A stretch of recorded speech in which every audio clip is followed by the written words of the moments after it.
Hi, everyone, and good morning, and welcome to Coffee Chat. And I haven't even been numbering these coffee chats, so I can't even tell you which one it is. I think we're like in the 29th or 30th one. So, welcome and good morning to Jedi Padawan Tano. Thank you for coming in. And of course, the very most important question we have is what is in your mug this morning, or what is your preferred drink as we sit here and chat about Star Wars. So go ahead and share that in your in the chat. And so we have again special guest here, Stig Kenobi. Hi, the Revenite. How are you doing? So Stig, what are you enjoying this? Well, you're in a way different time zone than us, but what is your choice of beverage right now? Drinking what's left of a Coca-Cola bottle. Ah, okay. So you're drinking, yeah. Okay, so you're having some soda, some sody pop or soda or whatever you want to call it. And Yeah, yeah, cool. That's awesome. And so you're like 9 hours ahead. So you are in the evening time then, right? Or what? Because I'm 9 a.m. it's and so you're 6. 6. Yeah. Yeah, Yes. Yes. then So good morning, Reverend Knight. So what's your choice of beverage for today? If you want to go ahead and share. And I have Folger coffee right here. Just I woke up a little bit late, so I'm very relaxed right now. I'm very, very relaxed because I'm still waking up. So, but today we are going to discuss Survivor's Quest. So this is a book here that basically is a sequel to Outbound Flight. I mean, Stig, we're discussing this before we came on air here. And so this is a book that is complimentary to Outbound Flight. And the book club, the EU book club here on YouTube, we are reading Outbound Flight. And so I decided to just pick up this book and review that. You can read it still alone. And towards the end, it will reveal what's really going on in the book. But if you've read Outbound Flights, then you'll have more of an understanding with what's going on. It does have a lot of great nods to the PT because this book came out between episode 1 and 2. So that gave the author a chance to really, sprinkle in some PT era lore in there as well. So, I can confirm this that you need to read Outbound Fight first because I haven't done that, and I'm halfway through this book and I don't know what the heck is going on. yeah, there's a lot of mystery, but there's a lot of mystery in this book anyways, because what's really going on in this book, it's I would say this is like a mystery book, a Star Wars mystery book, because there are things that are happening that are not quite what they seem without It's even like knowing about Alpha Flight. Sherlock Holmes Hmm. mixed with Indiana Jones aboard a spaceship. Yeah. That's my impression anyway. Yeah, and I thought it was good. So, like, if you like a little bit of mystery and stuff, that's great. That's what this book. No matter if you read Outbound Flight before or whatever, there is an air of mystery that's going on, and it's all revealed. And we have the Chiss in there. We have the Empire of the Hand, or the Hand of Thrawn in there. And then we have the nod to the 501st. So the Empire of the Hand brought back the honorary 501st that they're using. But what's really neat is that it's not human species. It's basically a mixture of other species as well. And we've never seen the Empire do that before. So, Oh, and there's a fell in there as well. exactly. There is a foul there as well. And yeah, so it's very good. So we have all those characters coming in that we see later on in the lore. Oh, so you're drinking diet soda. We have Irish breakfast tea.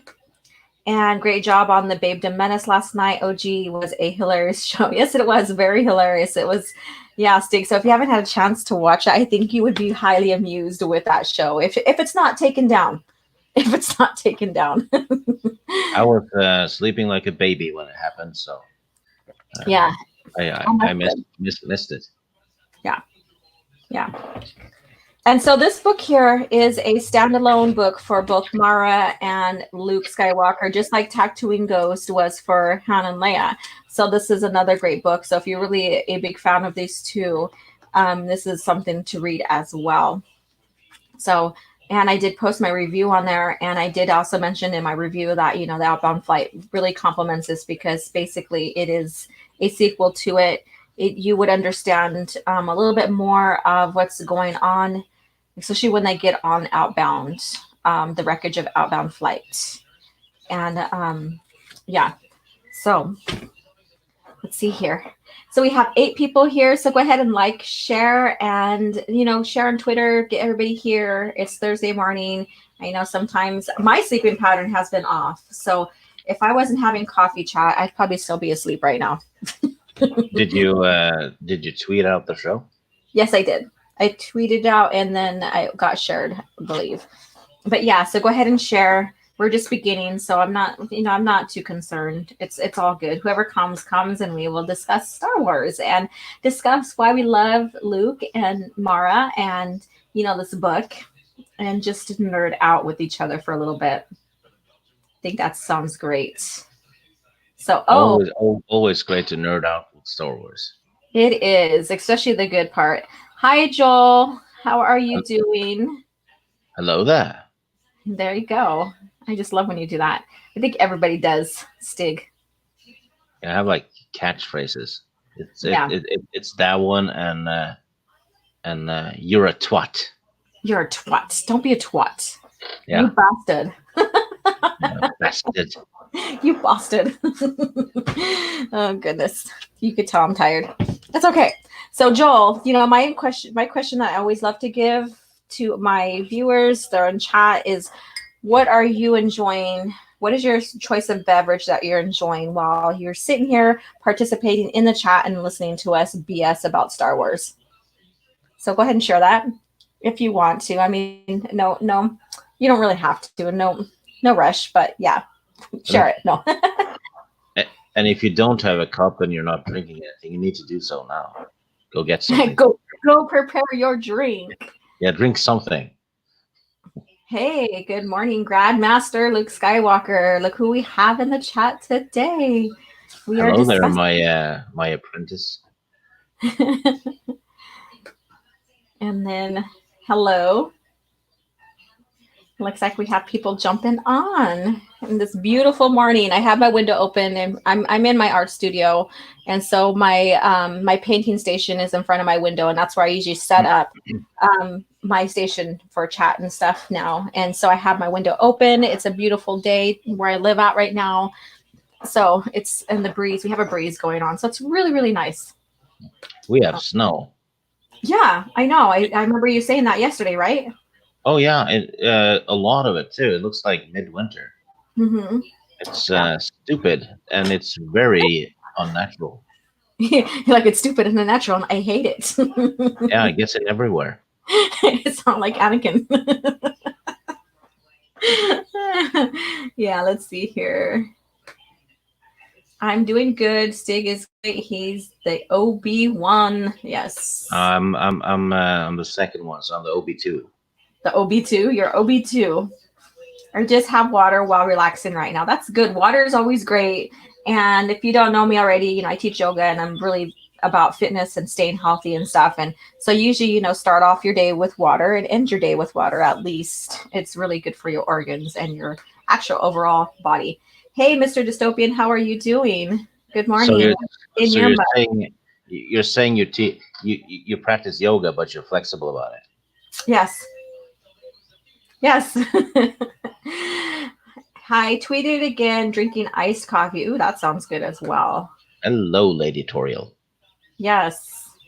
And then, hey, OG Stig. Hey, OG Stig. Hello, you guys. Yeah. So basically, this month I'm calling Star Wars month because there's a lot of the OT came out, the whole entirety of the OT came out. Actually, no, both the OT and PT came out in May, and then we just celebrated George Lucas's birthday yesterday. And so the movie that came out coming up on May 16th is Attack of the Clones. And then on the 19th, we had The Phantom Menace and Revenge of the Sith. And then May 25th, all of the OT came out just on separate years, of course. So A New Hope 77, Empire Strikes Back 80, and Return of the Jedi 80. And so May 25th is the main day, I guess you could say, of like our Star Wars day, if you guys want to note that. And you like to geek out on stuff like that, like I do. So, Also, it's my birthday in May. It's and then past. he's like, yes, Kenobi's birthday is in May too. Yeah, so your birthday was what? The day before yesterday, right? Yeah, May 12th. Some 2 days behind George Lucas. Mm-hmm. So happy birthday, No, Stig. oh, sorry, 2 days in front of him. Yeah, it's before. Yeah.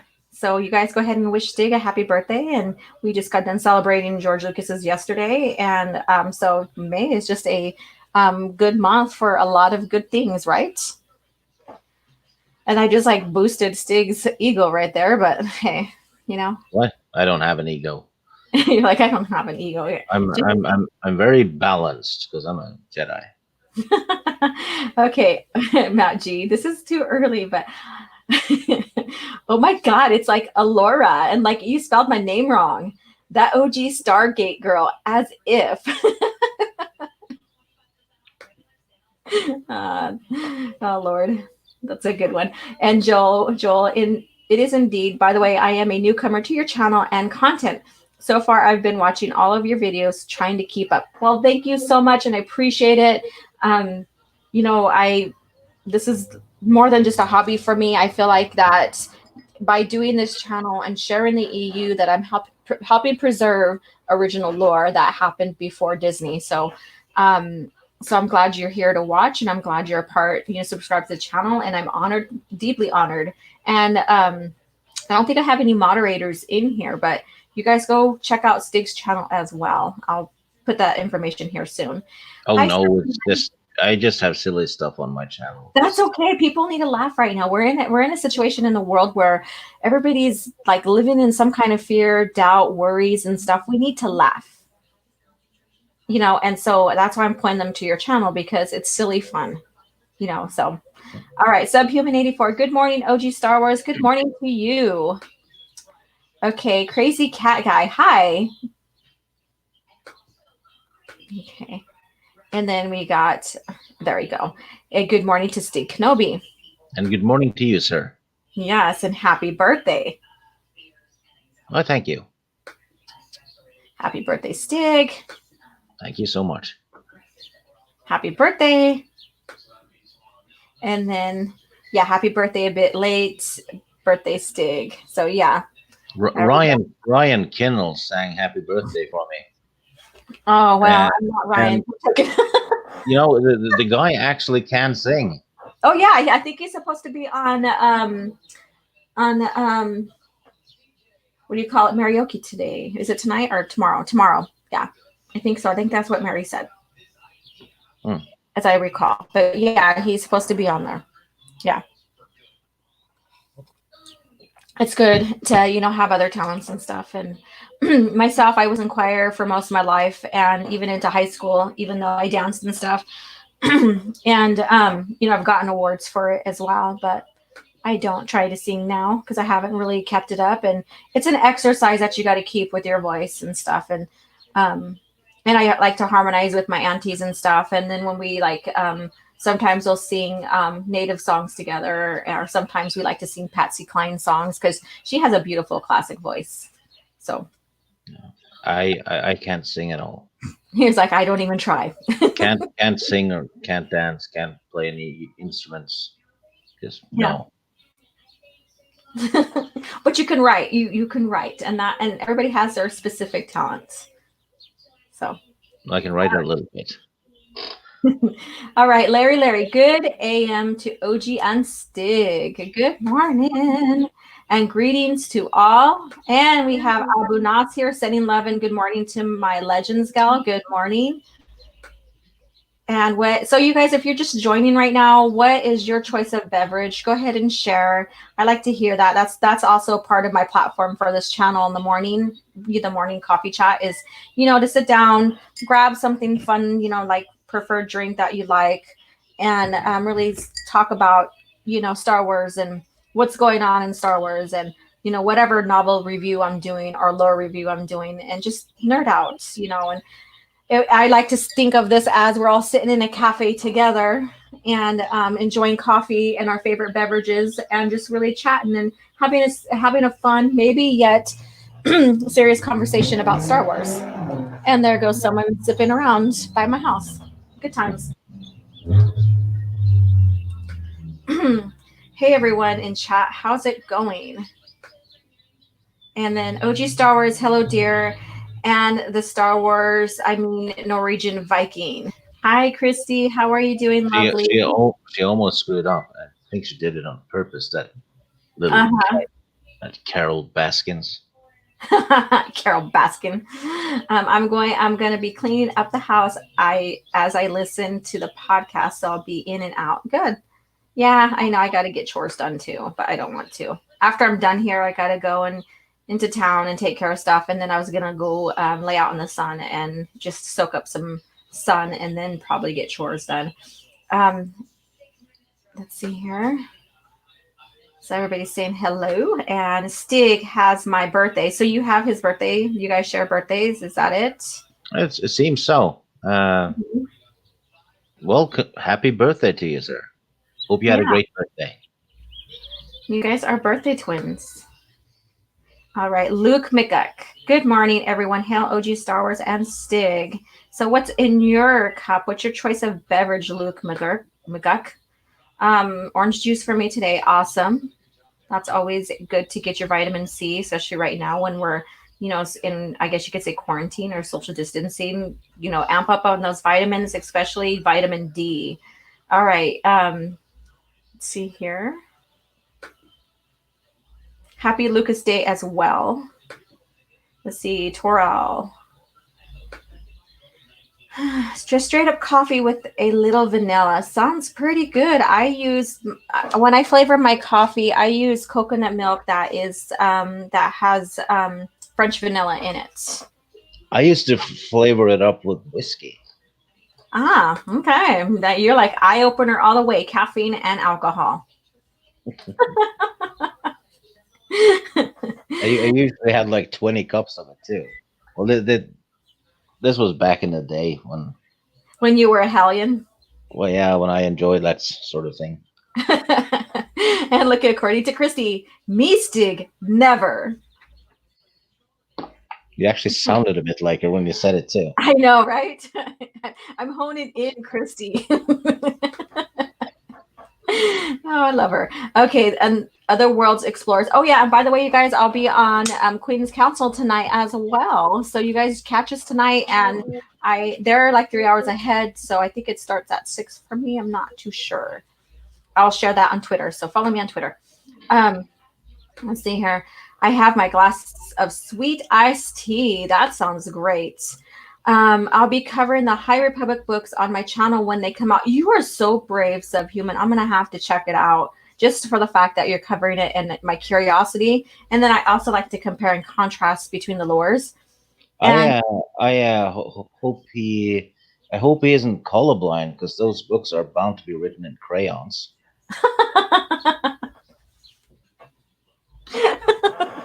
oh Lord, yeah, and the thing is, as I was saying, um, there is material during that time, and so like even with the Yoda, there's material during that time in Legends. It doesn't have to necessarily be novels. There's also comics and stuff like that, and so I'm very curious about what they're gonna do and how they're gonna approach Yoda during that time. So Larry, 14 is my lucky number. Awesome. Okay, peppermint tea. That's good. I always love peppermint tea and green tea.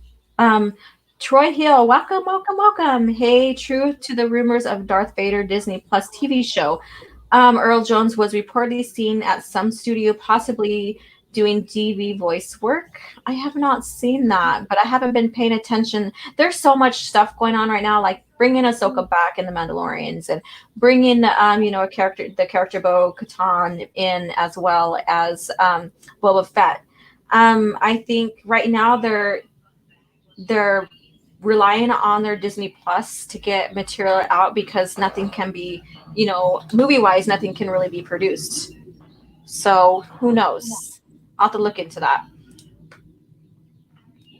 Oh, look at we have here. We have Miss Martin. Hi, Martin. Oh, Miss Martin. We were just chatting about you too. It was good. It was all good. Yeah, we were talking about like how controversial your the skin that you put on your controller was last night. So that was kind of weird, but cool at the same time. I liked it. So Troy, any truth? Okay, I already seen that one. All right. See, she's like laugh out loud. She came in sassy today, didn't she? Sassy pants. Jamie Van. Room temperature licorice tea. Having dinner. Oh, okay. That's right. You are you're basically near Stig's time zone. Yeah, it sounds like a Dutch name. Yeah. He can correct me if I'm wrong, but it sounds well. It could be Belgian. Yeah. Actually, it sounds more Belgian, to be honest. Yeah. And so, according to Christy's, like 8 p.m. Central Standard Time. Yeah. So you're 3 hours ahead of me. So that is 5 here where I live at. Yeah. So it'll be posted and you on Twitter. So you guys come join us. And so I'll send you guys from here, go eat, go about your day, and then join us for some Queen's Council as well.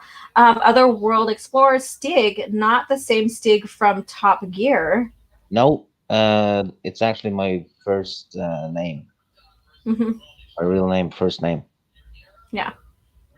Happy Well, birthday, Stig. well, That the are belated. you you shouldn't say that, motherfucker.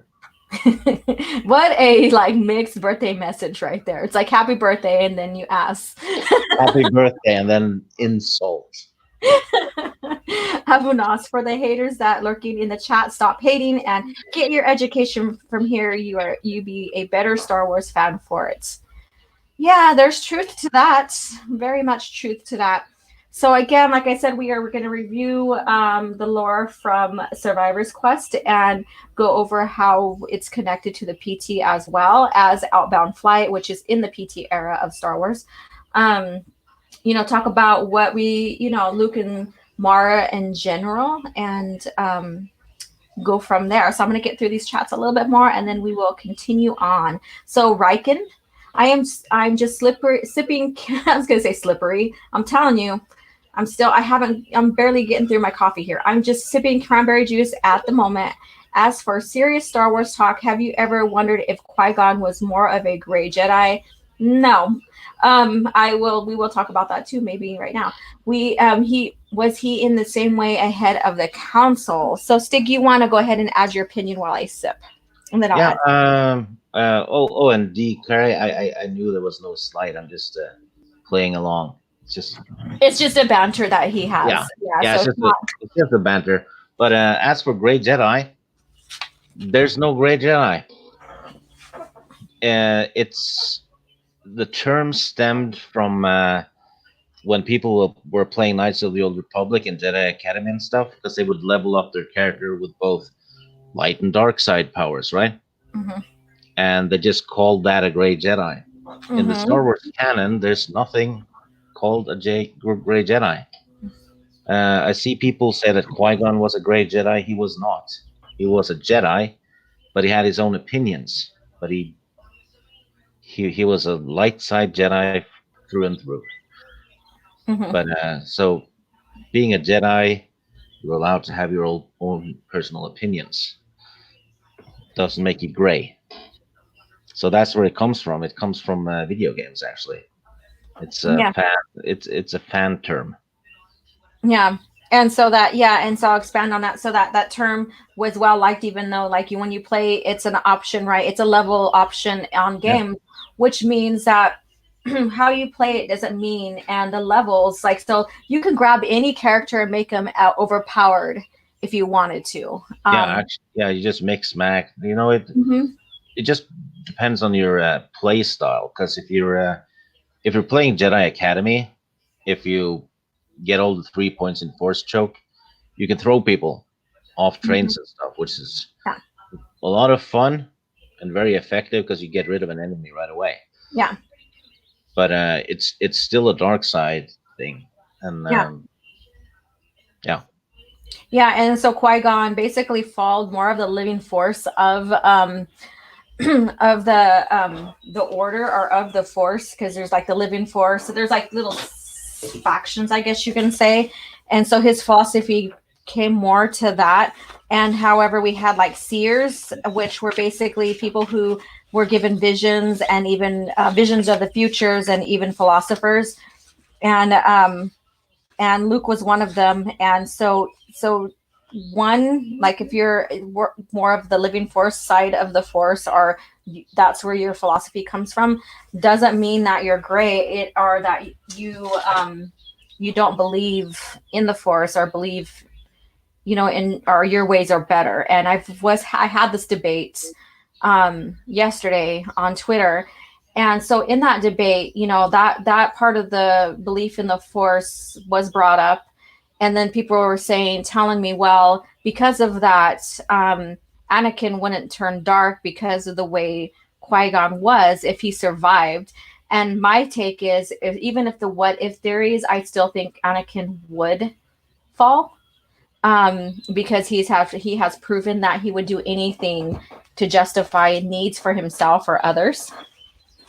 Yeah, Um, and but and then their counterpoint was, well, because Qui-Gon was the way he was, um, Anakin wouldn't have fallen, blah blah blah. And I'm like, or maybe even the Jedi wouldn't have fallen. And my counter was, is that Palpatine basically blinded every single light side user of the force, no matter what part of the force that they believed in more or used more.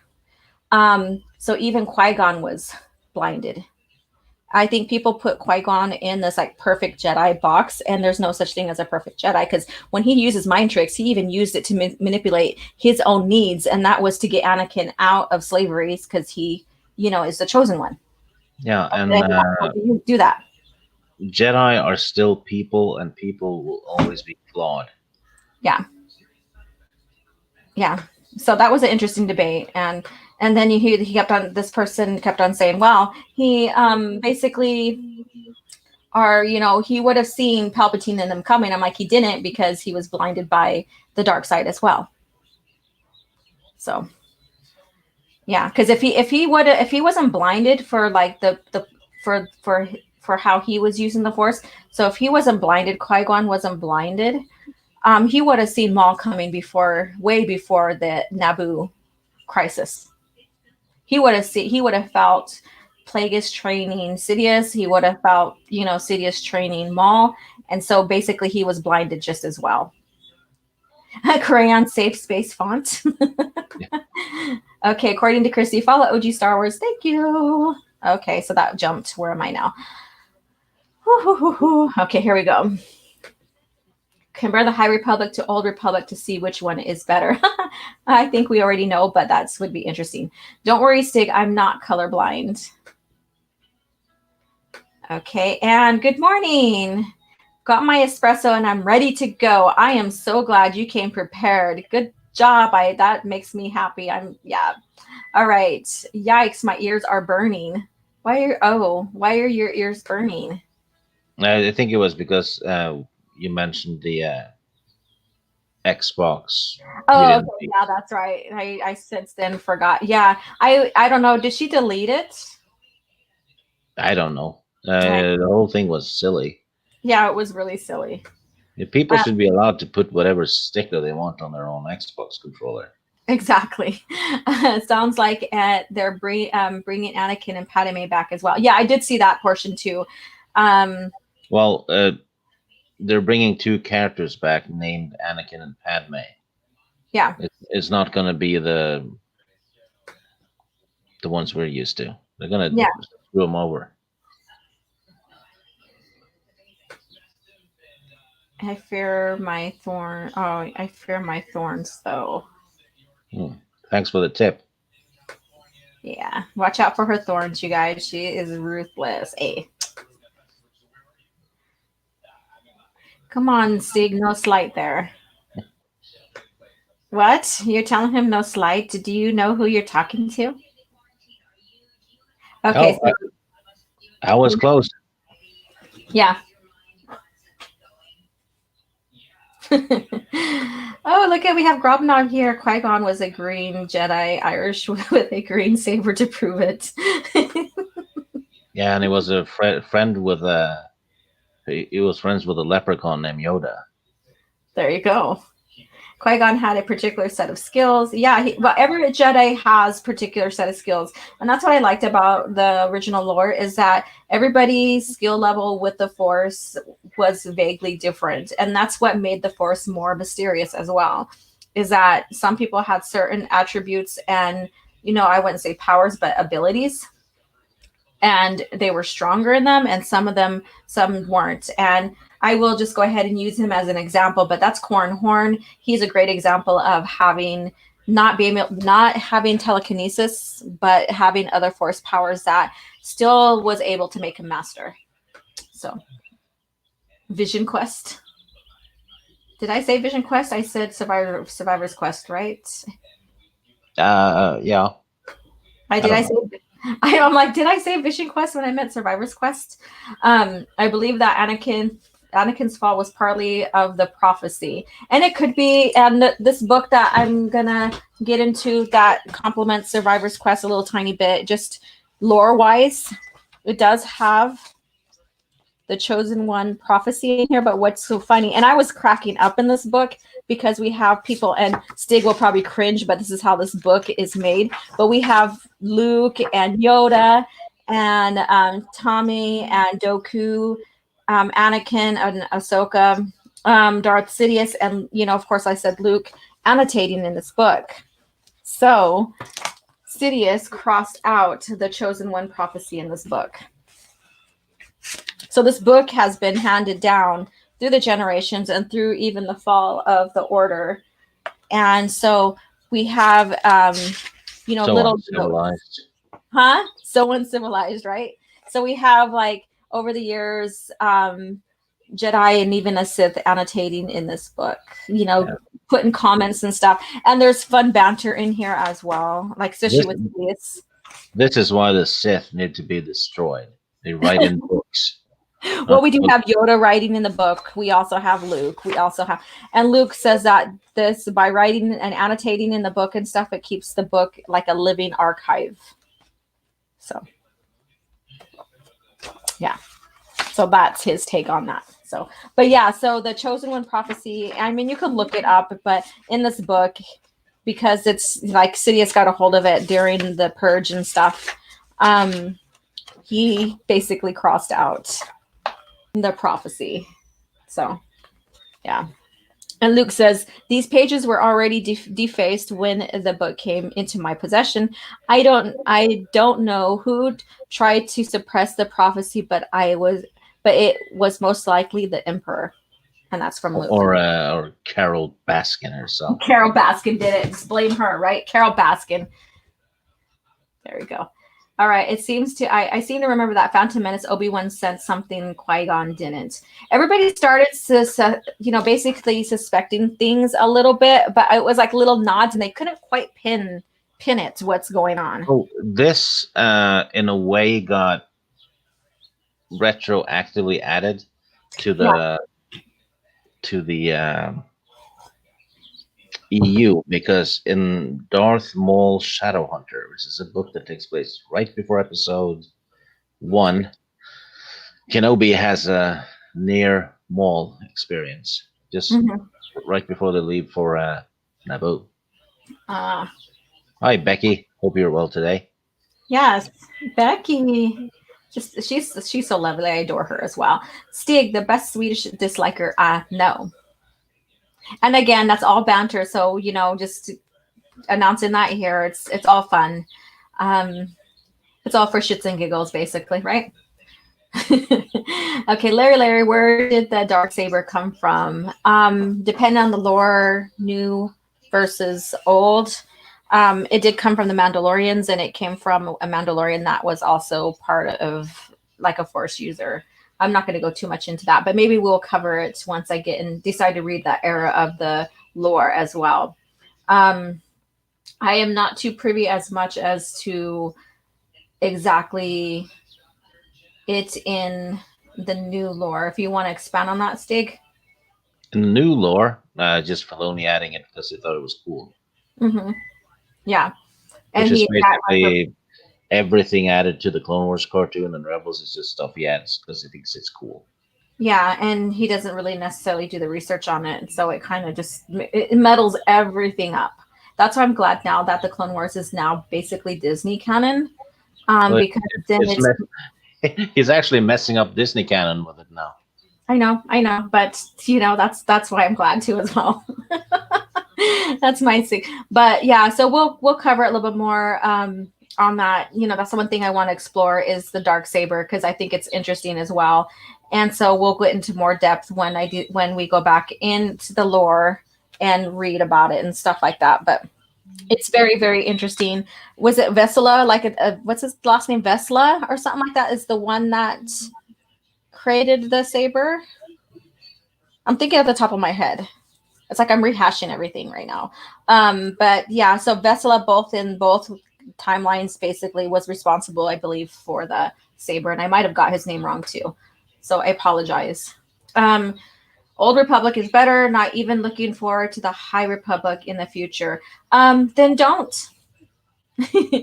Just stick with the original lore, the original EU, and I think you'll be Yeah. happy. But if you're curious, or you like to compare and contrast between the lores like I do, then I understand. I do keep up on some of the lore in the Disney Star Wars because I like to compare and contrast. So, If the future looks like shit, then look to the past instead. but don't destroy the past. No, Just like Disney Star Wars said, destroy it and kill it if you have to. That is so silly. All right. Like Mace Windu and his Shatterpoint. Yes, Shatterpoint is awesome too. So we are still like barely getting to where I want to talk about with the lore, but these are great comments right here, and this is what Coffee Chat is about as well. Is chatting amongst ourselves about the lore. So basically, Shatterpoint, and this is like an interesting fun fact here, is that Shatterpoint, the prologue to the book, George wrote. Yes. So, and yesterday was George Lucas's birthday, and Mace Windu is basically fleshed out in that book. Really good. I hear mixed reviews on it, but me and Stig were talking about like book recommendations. Just because you may not like a book or whatever in the EU, or you think it's slow or whatever, it doesn't mean that the next person that you're recommending to it's going to hate it or dislike it. Everybody has a like and dislike, and everybody's different as well. So, yeah, and one example of that is everyone seems to like the Darth Plagueis book, mhm. uh, and I thought it was a good book, but I just didn't like it that much. Yeah, So I was the odd one out, really. yeah. And everyone was fine with it. Yeah. Yeah, when we had that book club, I remember that review on it, and and Stick had good points. Is like that had a lot. It relied on a lot of resources for people to understand it, like a lot, a lot. It's good to have nods and like the character referring back to his history, point of history, like in Survivor's Quest. Luke refers back to the point of history in the past, like even in the PT versus now when this book happened in the timeline. And it's all about like his understanding of the Jedi Order of the past versus the new one he has created. So I like that kind of stuff where it's like contemplating what ifs and stuff with the character. But when you're reading it and you have to really, really like, okay, this go back to a lot of source material, it's always good to like, this is a sequel to Outbound Flight. So it's always good to read what's come before, but if you don't know and that book is supposed to be standalone, then it should stand alone. Marlena Moreau says the Revenge of the Sith novelization is bloody perfect. You're right. It is, and that's That why, one is yeah, exceptionally good. It's better than the movie. hmm yeah.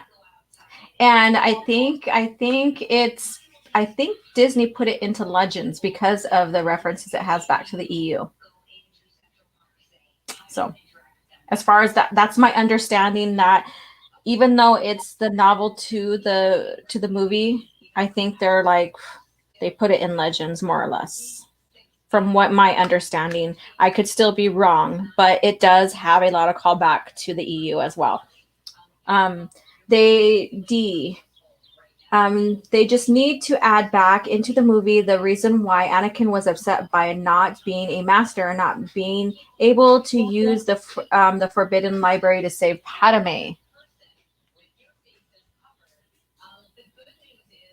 You have anything about that, Stig? No, No. Um, was that even in the PT? I don't think there was any edits to the PT. The only thing that really had edits was the OT to fit better with the lore once the PT came out. So I think that's more of an EU thing, maybe. Luke, I just imagine Sidious at his desk, meticulously going line by line. it would be fun if he actually did that Yeah. while behind the desk and talking to Anakin. So he's doing it while he's talking to him. That would have been awesome. um, redacted. Okay, I love the annotations in the book, and they're really funny. Yes, it's really funny. There's funny banter in there, and there's a portion that I shared on my Twitter about this right here, the Jedi Path, where it has Yoda in here talking, or not talking, but annotating, and it's about training, and there's commentary between Yoda. Well, it's not, yeah, and Yoda, and then it goes down in history to where I think Ahsoka adds to it, and then that Tommy adds to it, to where basically they're like, Yoda was a strict teacher kind of thing. So there's fun banter in there, even with Sidious in this book here. Kenobi, there's a bunch of like his character zingers that he does all the time in this as well. So it's entertaining as well as educational if you want to understand, like, even the training and the different techniques and all that as well. So yeah, it's very cool. All right, so Stig, I know you went through the book halfway through. So, and I know you're like, I need to read Outbound Flight, but go ahead and just give your view on the book thus far. Well, Survivor's Quest. a bit like Plagueis, it relies heavily on other books. Outbound Flight, and to some degree, the Hand of Thrawn duology, I suppose. Uh, yeah, if you haven't read Outbound Flight, at least, You really don't need to read The Hound of Thrawn for this, but this book is a sequel to Outbound Flight. So you don't really have to know what's going on with visions of the future in the Thrawn yeah, duology. And so I still have to, like, once you read Outbound Flight and you come back to this book, then I think you'll understand more, and that you'll realize that it's a sequel to it, and it doesn't really have to rely on the other books Thrawn did, even though there's a lot of characters that intermingle between all of his writings. yeah. I had no clue about that, so I just figured it was a standalone book. Yeah. No, so I'm halfway Mhm. through it. I'm not sure what's going on. So what I'm gonna do is I'm gonna read Outbound Flight Mhm. and then continue this book. Mhm. Yeah. And what I told Stig is that this book is also a mystery. It's so everybody's called to buy the Chiss. Actually, the Chiss want to give back the remains of the Outbound Flight to the Jedi. And so there's a lot of events that happen that are a mystery. And as you go along in the book, those mysteries start revealing why they are happening and what for. And so it's a mystery book as well. And so I think that's why Stig's like, I don't know what's going on, because yeah, you're not going to know what's going on until you get towards the end of the book, because it's a mystery book as well. Yeah. Mm-hmm. I think I'll get a better grasp of it Mm-hmm. once I read Outbound Flight, Yeah. which is going to be on the Star Wars book club this weekend as Yeah. well. Yeah. Yeah, exactly. And so, like I said, this is a great book to read.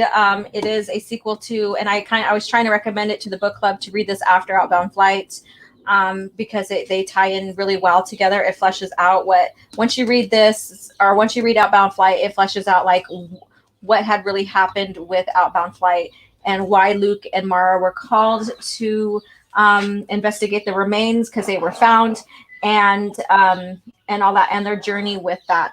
And so, like I said, the Outbound Flight, basically chronologically, it ties in with the Outbound Flight novel. And and that depicts, a number of mystery that present in Survivor's Quest. So, like I said, both of them kind of are like a mystery book, especially this one right here. Um, and if you like the Chiss culture, this also expands on the Chiss culture as well. And Oh, and Mara Jade is pretty awesome in this book. she is. It's a great read. I think this is one of Thrawn's better books as Oh, well.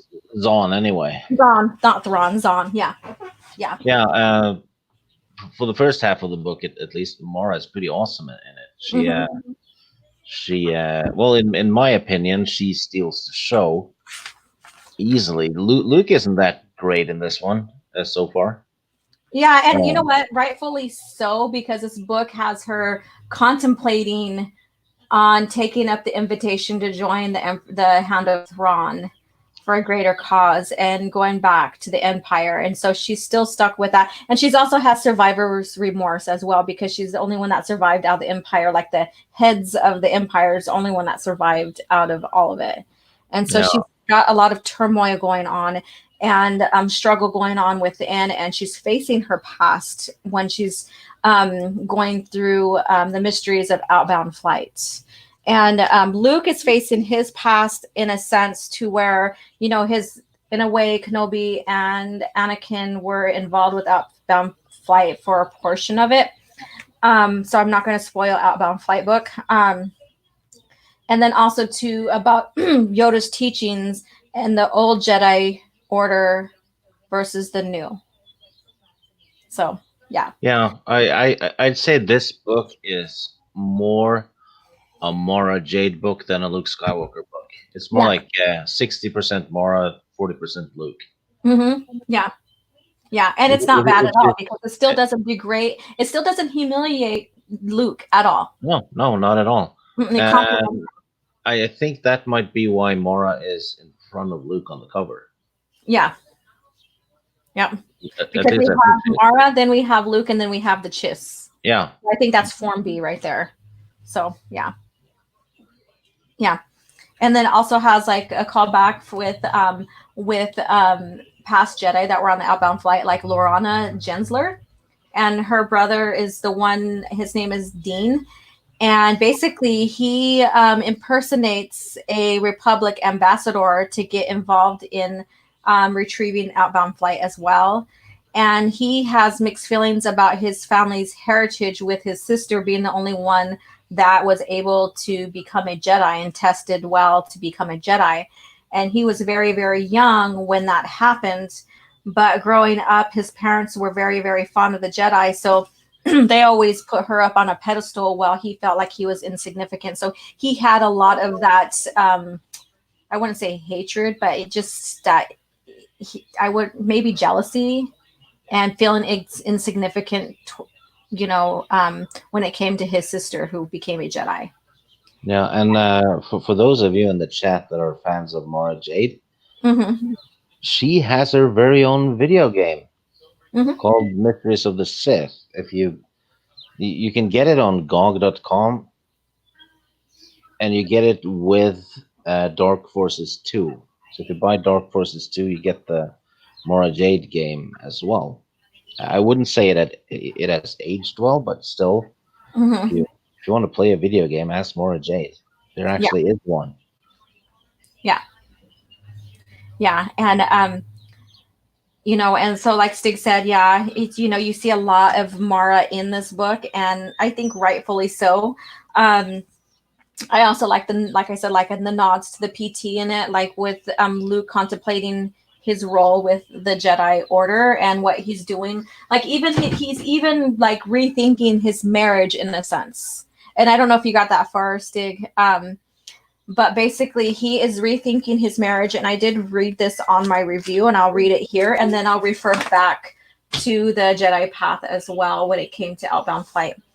So let me see here. Holy crap, you're bending that book. Oh, I sorry. am. I am. Just knock it off. I actually feel it. Just close your eyes and listen. Yeah, the thing is, it's to me that's like someone scratching a blackboard. Oh, well, plug your ears then too. All right, so I'm going to go ahead and read this. And I did share it in my review, but I'm going to share it now so that, like people in the chat, if they haven't seen my review or just want to see exactly what Luke did to correct some of the mistakes with the order, you'll get it right here. This is his contemplation. But if it was different with Luke, he had been a Jedi when he asked Mara to marry him. True, their chances of survival at that time had been somewhat uncertain, but they hadn't affected the sincerity of his proposal or the depth of his feelings towards her. And despite these occasional twinges, he certainly found peace in his decision and in their subsequent marriage. Could Yoda have been wrong about how Jedi relationships were supposed to work? That was the easiest answer, but that would mean that the entire Jedi Order had been wrong about it. That didn't seem likely unless, on some level, all of them had the lost ability to hear the Force clearly.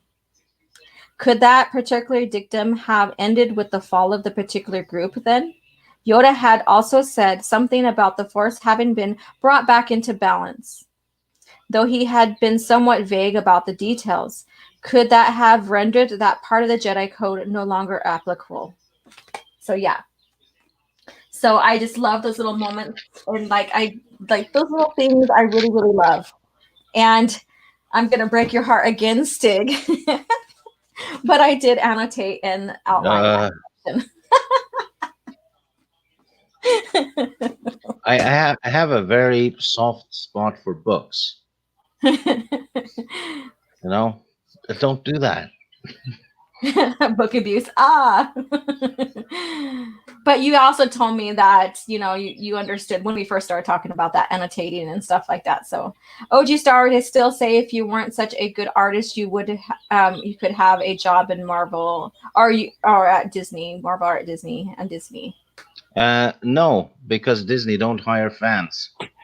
They don't hire fans. Yeah, they hire people who aren't fans of the franchise, because they don't want people to,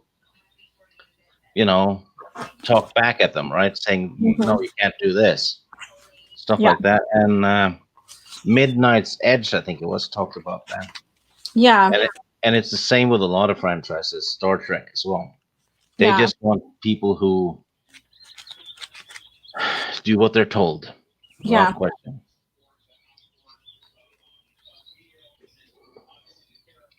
And what's so good about this book as well is that we have the nod back to the 501st. So we'll get into that right here, right quickly. But within the Jedi Path here, and I did not write in this, Luke and everybody else did. So blame them. And so this is, let's see here. This is about the idea of having the Explorer Corps scout ships. And so Luke talks about that. And then he also refers back to Outbound Flight. Let's see here. So Luke says basically Outbound Flight survivors are safe in Redoubt. So basically this goes back to the book. One more step in overturning the monster's legacy. So he's talking about Sidious and what he had done. So I always like callbacks in books to other books in the lore as well. I really geek out on that. That's why I love continuity. And I think just yesterday, someone on Twitter, I commented on Tartakovsky's Clone Wars video. And I basically said I prefer it much better than Filoni's Clone Wars because it kept continuity and kept in direct line with the characters more so than Filoni's big ol' series of the Clone Wars.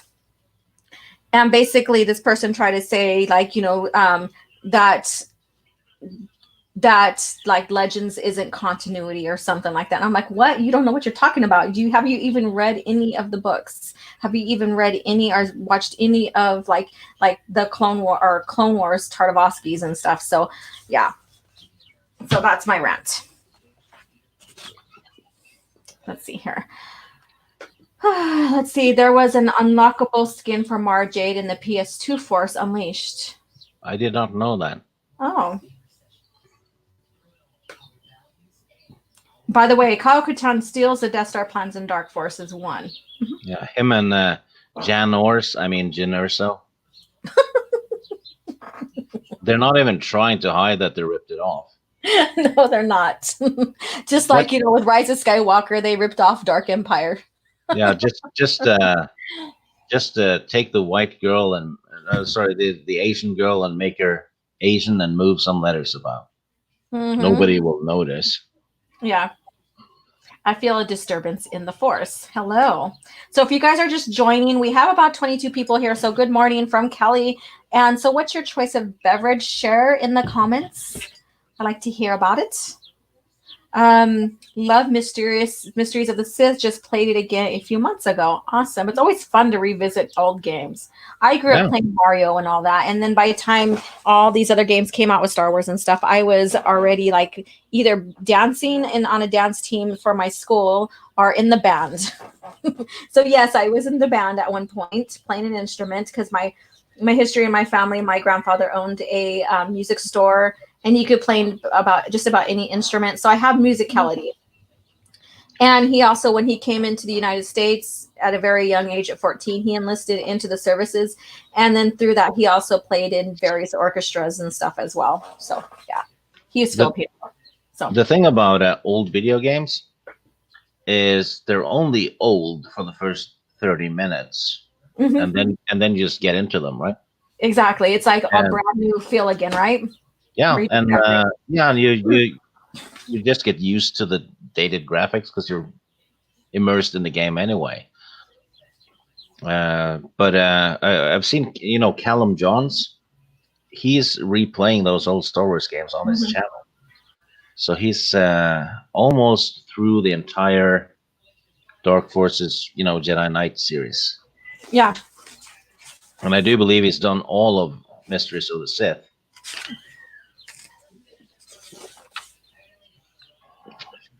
And he's like early 20s, isn't he? Like 22 or something. And so he's playing video games that are older than he is. Yeah, exactly. And that's the beauty of it, is that we could say they're old, but they are timeless. Yeah, graphics are just cosmetics. Yeah.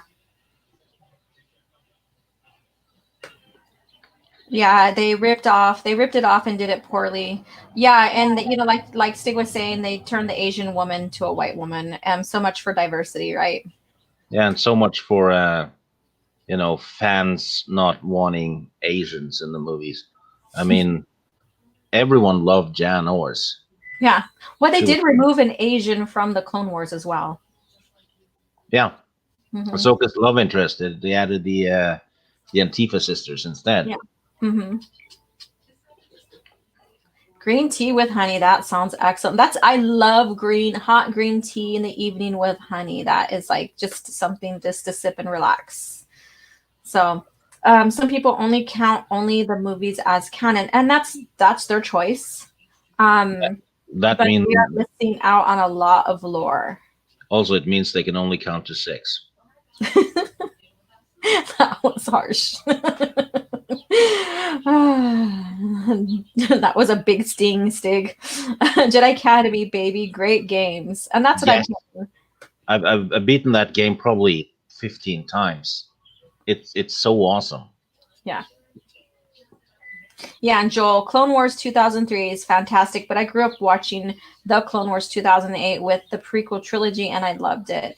And that's very much so. And, everybody's going to love things and love their own choices about Star Wars and stuff. And I really, particularly what turned me off, and yes, the Clone Wars does have some great episodes, and I love how they flesh out some of the clone troopers and stuff. I don't like the chip.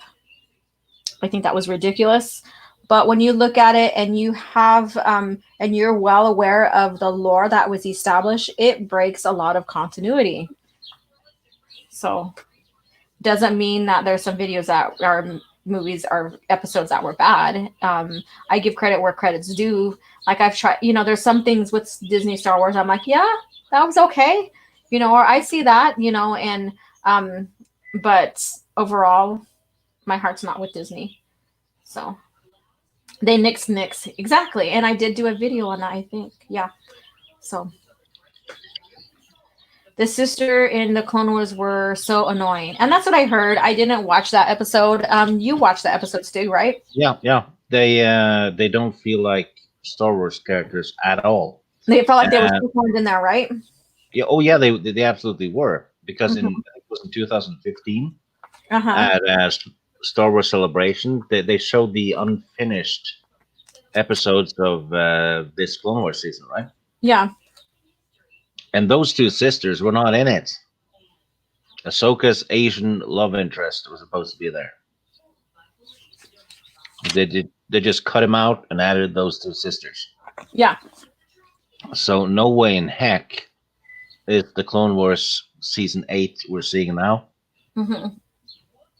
the same one that we would have seen back Yeah. in the day if they haven't stopped it. Oh my God, Stig, you're giving your opinion again. So I'm going to get a lot of hate on this video now, because your history is once you give your opinion about the Clone Wars, people will have to go in and bash you. I had about 20,000 people pissed off at me for calling Ahsoka Mary Sue. Mm-hmm. That was a bit much. Yeah. The Siege of Mandalore arc this year from the last season was Filoni's best work, but I agree with you on that. And he does have some good works. I'm not denying that there are some things that he does very well, but and I give Well, credit to. I didn't watch the Siege of Mandalore. Did you, Stig? yeah, Okay, give your opinion on it since I don't have one. it was very, very good. Okay. But I'll say this about Filoni.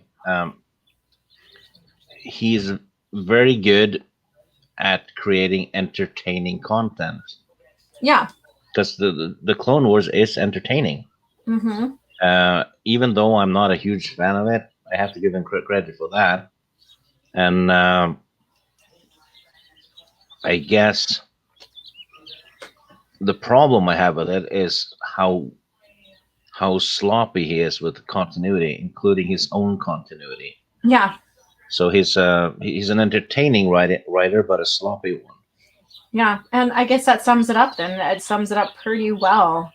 Um, because even in the past and even now, he has that material, the source material in front of him pertaining to his lore alone, or not his lore, but the Clone Wars alone to keep continuity with, and even with Disney Star Wars to keep continuity with. And yet it's like he just says, oh, this is very interesting. I'm going to do this because it's exciting. It's going to get people excited. But then, yeah, like you said, he's lacking the continuity piece to it, which people who are like us and nerd out on continuity can see the difference. People who just love it because it's action packed and they like the characters and stuff and really don't delve into the continuity or the lore as much won't see it or may hardly see it. So. Yeah, and what he does though is that he takes established characters, mostly villains, Mm-hmm. and he dumbs them down so that his own characters look more competent. Yeah. Because Tarkin, Maul, and Dooku and Grievous, and even Thrawn and Vader are pretty much imbeciles in Rebels and the Clone Wars. Mm-hmm. Yeah. It's like they pose almost no threat, because the only people they kill off are characters that are just written for that episode anyway. Yeah. They never get a big win. Yeah, and that's a very interesting analysis. Thank you. Thank you. I'm going to give a shout out to Christy here. You guys go subscribe to her channel. She is one of the co-hosts for the Queen's Council, and she's over here really working her butt off for me as a mod. Thank you so much. I appreciate you. So yeah, so that's a great, interesting analysis, and yeah, he's an entertaining writer. But sometimes, and there was that debate yesterday about the world building that we were discussing on Twitter as well, and I think in a sense he ignores the world building a lot. Yeah, and Star Wars is fantasy. It's Mm-hmm. not sci-fi, really. It's fantasy. Mm-hmm.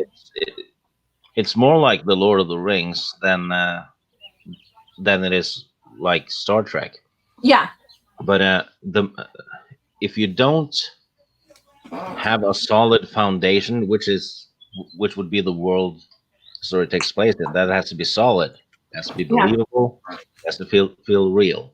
Mm-hmm. If that one has a bunch of cracks in it, you have a bad foundation, and you can't build on Yeah. a poor foundation. And the most important character in any fantasy story is the world, Mm-hmm. because that's what every character in the story interacts with Yeah. constantly. Mm-hmm. So that one has to be believable, Mm-hmm. which is why Tolkien gets so much praise, Yeah. because Middle Earth is rock solid. Yeah. Same with the Song of Ice and Fire books. George Martin made a rock solid Westeros. Mm-hmm. Yeah. Yeah, you like as a reader, if they write their if they do their world building really well, you as a reader is immersed, and every little event and every little thing in the world building sets that plot up to move the character forward. So if you don't Yeah, have that set up, then you're not gonna you're it's not going to be believable towards the reader. You're going to be taken out of the experience, and you're going to question more than anything else what's really going on, yeah, rather than wanting to see and the world building also includes how the magic works, right? mm-hmm. Because in Star Wars, the magic system is the Force, and the most important thing you do with a magic system is what you can't do with it, Yeah. because that limits what the characters can do, Yeah. and it makes the reader or viewer know that they can't use magic to get out of this situation. They need to do something else. They need to be Oh, like clever Rise about of it. Skywalker with force healing. Yeah, which is what Disney's they're doing the opposite. It's like, Yeah. oh, we have this problem. Let's just use the Force. Yeah. That's not how it works. And it's almost like Deus Ex Machina at this point. They that's what they turn force healing in, because if you're well versed with force healing in the original lore, first of all you have to go in a trance to heal yourself or another. So if you're strong in the force healing, you can heal others. So you have to go in a force trance or meditation to heal him, or you put the person in there. If you're healing yourself, when you come out of it, you are very weak because your body and the force just got done working hard to heal. And like even in this book, Lucas puts himself in a forced trance to heal himself, and it's later in the books. I don't think you got there yet, Stig. And so when he gets out, Mara's like, "You need to eat so you can gain your strength back, so we can finish our mission." Basically, in short. And so there's rules set to even the Force as well to keep it a mystery and show it's not an ex machina kind of deal. And even with the rules of Force healing, you can't heal organs. Organs have to be repaired surgically, and that's even in Legacy of the Four. Or no, it's in Darkness trilogy when Jason Solo and Mara Jade gets attacked by Lomi Plo. And so Jason gets stuck through the abdomen, just like just like Ben Solo in Rise of Skywalker, and he can force heal himself to an extent, but he can't repair. It doesn't fully repair like hard damage to organs. And Mara Jade had some organs destroyed, like the kidney, and force healing wasn't going to take care of that either. So she was having a cloned kidney done for her body as well. So they were out of the fight. Yeah, and Mm-hmm. the only thing they can really do is basically close wounds, stop Mm-hmm. bleeding and stuff like that, Yeah. or extract poison sometimes. That, Yeah, that is something. Yeah, and at the most, to put yourself in a forced trance and hibernate for X amount of hours or days. Because even, Yeah. and then not everybody had force healing ability. Like Jaina didn't have it. So at the end of Legacy of the Force, after she battles her brother, she has to go into a Bacta tank to heal herself because she doesn't have the ability to heal herself. So, Do you think they can cure SDD with the Force? oh my God, Stig, I don't know. I don't know. Maybe that's why there's none within the Jedi Order. I don't know. Oh, that was It's very like, random. yeah, it's like one of the younglings coming out. You know, I have an itch, and then Yoda goes, just meditate for 3 weeks, and it'll pass. My prescription is force meditation to heal. Yeah, Ahsoka is his girl no matter what. We always will come out on top. And I did a video about that and my prediction. And, whether you guys like it or not, or maybe you guys like it because you want to see Ahsoka something greater and you're a big fan of hers. My prediction is that she's going to become some kind of force priestess or goddess. We did see in the Clone Wars that she basically did the chant that Imwe did in Rogue One. And so now he's not the one that said it first. If you look at it chronologically now, she's the one who said it first. If you take the sequel trilogy and Disney, Mm-hmm. take the first letter, it's STD. You were still stuck on that. Yeah, it's a virus plaguing the franchise. If you want to go that route. But yeah, so what do you think about like Ahsoka and my theory, Stig? I think you're spot on. Mm-hmm. Uh, Filoni won't stop until she's in control of the galaxy because she's obviously his waifu. Mm-hmm. And he even added time travel to Star Wars just to bring her back. It's even though I don't mind the character at all, it's actually a decent character, but Mm-hmm. she doesn't have to be in everything. Yeah. She's He- supposed to be like a character just for the Clone Wars, from what I got yeah, from the beginning, and that's yeah, it. and Filoni even said it himself. George wanted her to be killed during Order 66, Hmm. so Filoni sent her Yeah, away so that couldn't happen. And then yeah, she dies battling Vader, and they just okay, we need time travel to get her back. yeah.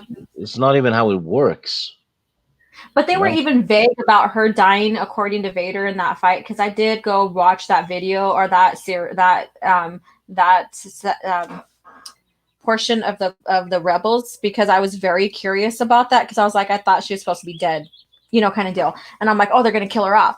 So before the Worlds in Between Worlds was brought in, like after that, the temple collapsed down on her and Vader, and then towards the end of that show, we see her walking off into a little like cavern tunnel, and then Vader leaves and gets escapes. So basically, that sets up that keeps the option of her staying alive for Filoni, and then he brought her back through, and then so he furthered that um with the Worlds Between Worlds. Yeah, you just, I mean, kill off the character, you know. Mhm. Yeah. And when you look up her history, like if you're going to go that route and go to Wikipedia and look up her history on that, it says her death was during the Mortis arc when they revived her, when the sister or the daughter revives her. And so that's where I get my part of my theories from because a daughter gave her force essence for Ahsoka to live in that part of the arc in the Clone Wars. That's where I see her becoming a priestess because now she was given a life back by this force being. So that to me makes her invincible now. Yeah, and I mean, if the writer basically turns a character into a goddess, I mean, how can she not be a Mary Sue? I mean, come on. And here we go, Stig. Here we go. My this is gonna get some backlash now. No, I'm just teasing you. I Value your don't care. opinion, whether we agree or not, and that's everybody else's. You know, if you guys love Ahsoka and her arc, that's fine. I never cared for her. I think Stig is a little bit on the fence. Like in the beginning, she was good to you, right? And then you Yeah, started yeah, seeing this development going. yeah. It's Yeah, just she beats Grievous right off the bat almost. Grievous is created to kill Jedi, yeah. and the little Padawan twat beats him up. You go twat. Yeah, The twat. How dare you twat? Let's see here. Yeah, so I'm not trying to change the subject, but I just want to address this a little bit. Me and Stig and I were talking about this before we came live, and about the rumor between the division at Lucasfilm between Favreau and Kennedy. And I will say this: Kennedy is his boss. So yeah, how could there be a split when he's not even in the division of leadership she is in the industry or in the franchise? yeah. Because last year and the year before, people were saying the same thing that Bob Iger was going to get rid of Kathleen Kennedy soon, and Yeah, everyone had inside information to this. And Kennedy would be out. I think it was October last year. Didn't happen, yeah. and all kinds of stuff like that. And this is just the same BS. I think Hmm. it's just switched from Iger to Favreau. Yeah, and then he says, "To be fair to say, I would be more lenient towards Favreau and Filoni compared to Kinney when handling creative decisions." Me too.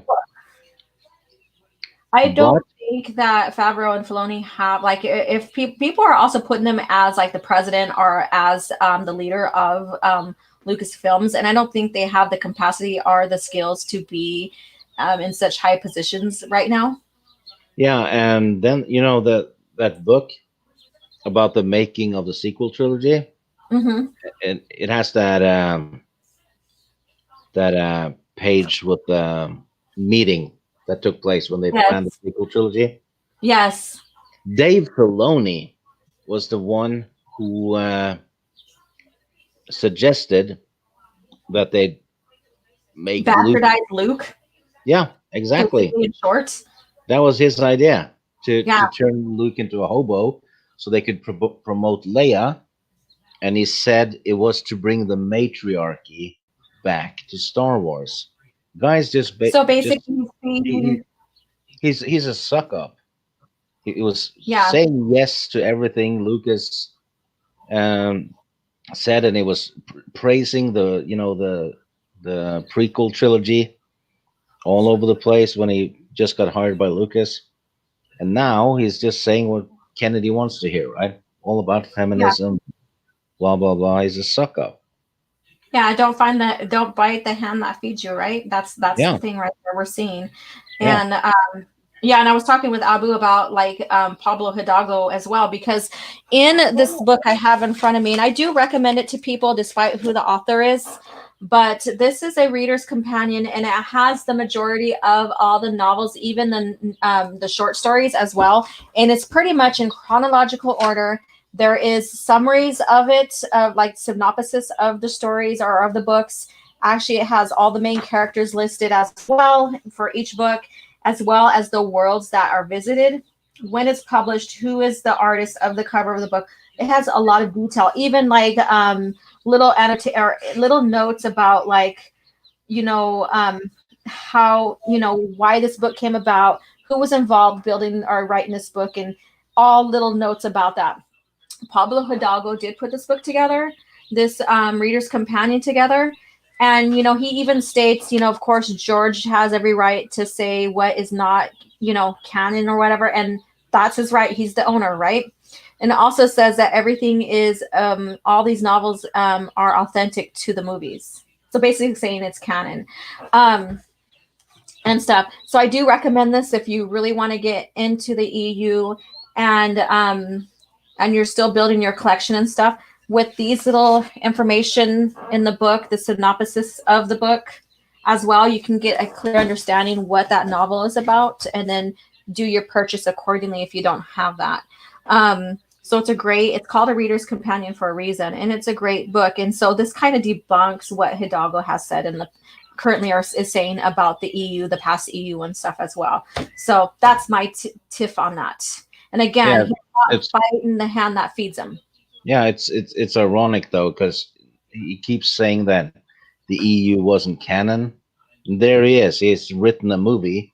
Sorry, a book about how the EU was canon. Yeah. Yeah, Padawan, the Force is a special ability. It was in the original lore because not everybody can do it. Yeah, Shadowman is right. Mm-hmm.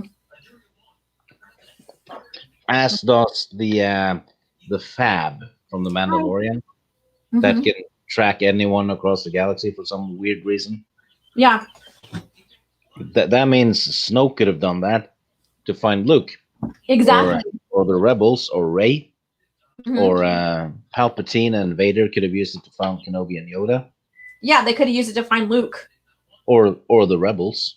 Yeah, I mean, they put Admiral something in. Akbar, Mon Mothma, anyone. Yeah, they put something in that doesn't really. They don't think about when they add something new in, or they rehash something from the lore, and they don't look at like, okay, George and his team used force healing after the movies were established. So they had to make certain stipulation rules about it so it doesn't fully contradict like even Padme's death. You can't use force healing to bring someone back or stop someone from dying.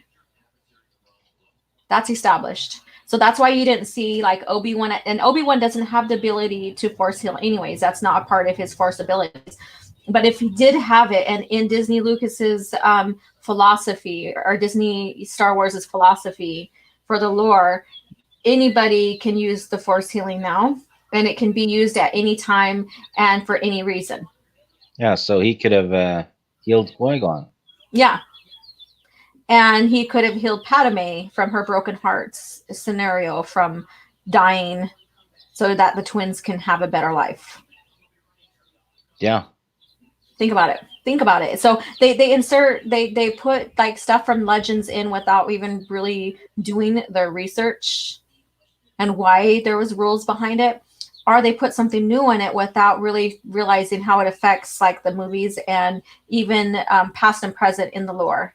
Because everything has ripple effects, Mm-hmm. always. And if you do stuff like that, you get a mess. And that's what Filoni has been doing all since he started the Clone Wars. Yeah. I mean, Karen Travis quit because of him. She Mm-hmm. had done, what was it, 5 years of writing lore Mm-hmm. for the Mandalorians and the clones. And it was canon. Then comes Filoni, ignores the whole damn thing, and makes the Clone Wars. Mm-hmm. It screws up years and years of work. Yeah. And she quit because she couldn't do it again. Yeah. Rewrite the whole thing because Filoni is just shifting everything back and forth. Mm-hmm. Yeah. I mean, they could have still did a faction of passive Mandalorians without destroying the Mandalorian culture in general. It still could have Uh, been. that guy says it thinks the Fab in the Mandalorian was to track Baby Yoda's portable carriage. No, no, it's not. It's Mm-mm. what they use to track every bounty. Mm-hmm. They use it for all the others too. Yeah, yeah, because he's like, I have these fobs here, and here's the one for him. Yeah. And so then you got to question, how in the hell does these fobs track someone without like getting DNA or putting a chip or something in them? Yeah, I could understand it if it was if someone escaped from prison, right, and they had a chip in them. Mm-hmm. But it's still that's a heck of a range though for a Mm-hmm. tracking device. Mm-hmm. That's we're talking about tracking someone with a beeper Yeah. for thousands and thousands and probably millions of With light a years. house arrest beeper on their ankle or something. Yeah, that's a heck of a reception on that thing. Exactly, because then you can track someone clear across the galaxy, and so that to me makes the galaxy even smaller in reality. Then also too, on top of that, I think as I remember, the person that was killed, when another person, bounty hunter, that was killed in one of the episodes, didn't she have a tracker on her as well that someone was using against her as well? Yeah, I think so. Yeah, so I see it's not just the carriage that Baby Yoda was in. So, No, if it or was the just a child. carriage, if it was just a carriage, it would have made sense. But then it would make sense for him to dump it and leave it somewhere Yeah, if it was just the carriage. Yeah. So I mean, none of it makes sense. And when you have a lot more questions than there is like making sense of it, then there's plot holes. yeah. Writing 101 is you always have to, when you're writing something, ask yourself who, why, and how. Right? Mm-hmm. If you always do that, you'll have a story that makes sense. Uh, because if a writer can't explain those three, Yeah. you have a you have issues. And with Disney, it's the how. Yeah. That's the problem. They're ignoring the how. Yeah. And almost every issue in the sequel trilogy, and even in the Clone Wars or whatever, is Yeah. always it's always the how. Mm-hmm. How did Yeah. the Jawas get to other planets? How did their eyes turn red Yeah, from exactly. yellow? How did Luke die from a Force overdose when it's not even possible? You don't suck the Force into you; it's all Mhm. around you, and you just It guide flows it. through you and it's all around you. Yeah. Yeah, it's not something you drink. Yeah. Exactly. And so we have Riken right here. I hate the world between worlds idea. I don't like time travel in Star Wars. And I have debated this and I don't like it either. And so people are like, it's not time travel and blah, blah, blah. Yes. No matter how you word it or no matter how it's used, if you can go from your current time frame to past or present, it's time travel. That's how I see it. And I think that it takes away from the lore of Star Wars but being different. And time travel is just a way to write something in. I think it bastardizes the franchise, basically. Yeah, it's just dumb, and the lore and the world building is the framework that keeps the painting in place. Yeah. If that one cracks and falls off, which is what has happened, Yeah, it's an ex machina, basically. Yeah. yeah, the painting won't stick. It will just fall to the ground. Mm-hmm. Yeah. Kennedy must have some dirt on Iger. I have no idea, but she does have her hand in the industry very well because of the past projects and production she has done, and I think that's what's keeping her in. Yeah, she doesn't have dirt on him. She has a strap on in him. Ah, yes. Oh God. Hello. How are you doing, Alex? Glad you're joining us. And anybody else that I haven't really said hi to that I've noticed, welcome to Coffee Chat. And if you're new to this, we basically talk about Star Wars. We geek out on it, particularly the legends or the original lore. However, right now we are basically talking about legends and stuff being shoehorned from legends into the original or into Disney Star Wars, and how well it's and how not well it's going for them. So yeah. Disney does not think about the rules. No, they don't. They just like, oh, let's put it in because it's shiny and new and it makes sense to us, but who cares about what the fans think? Okay. Obi-Wan could have healed Ahsoka when she died on Mortis. No, daughter healed her.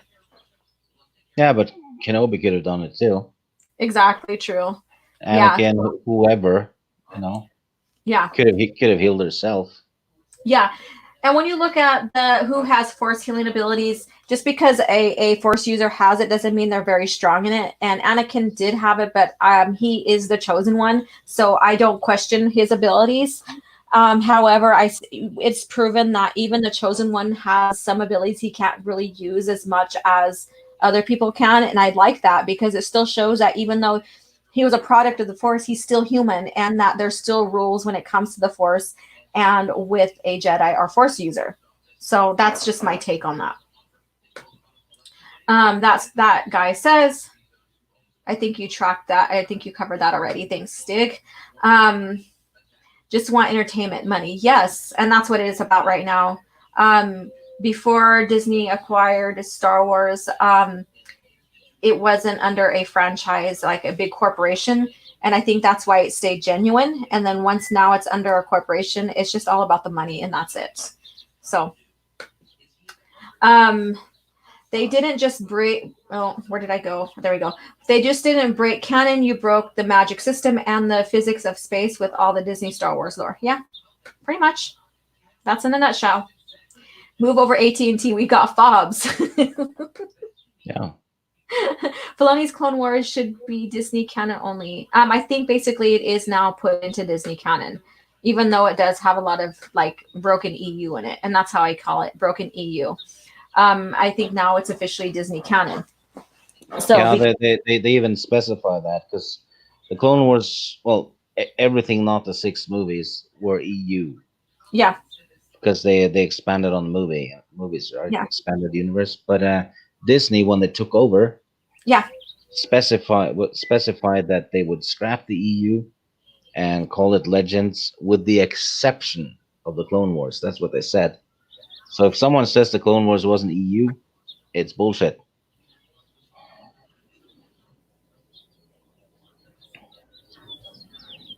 That's true, and that's what I'm saying. Anakin could heal. He has the ability to, you like they're like in. There are sects in the not sects like SEX, but sects, in the Jedi, where you have like your counselors who are Jedi healers, Jedi seers, Jedi researchers, ambassadors, and then you have so those are like the strengths they have predominantly. Doesn't mean like the other sects don't have those abilities. Then you have the Jedi Guardians who basically specialize in peacekeeping, temple security, Jedi star, and then piloting and all that, jet lightsaber instructions. And then you have the Sentinels who are basically tech experts, slicers, security experts, and Jedi shadows, and so I think Anakin was a guardian more so than a consular. So that's I think that's what his, and usually consulars have blue or green lightsabers and guardians have blue and sentinels have yellow. That's the original lore. So he may have the ability to heal, but I don't think he was as strong as as strong in it. And so we don't see it. And then plus he's very conflicted, like Marlena says. He was very conflicted, and rightfully so, because we had Sidious basically seducing him and manipulating him as well. So do you want to expand on that, Sig?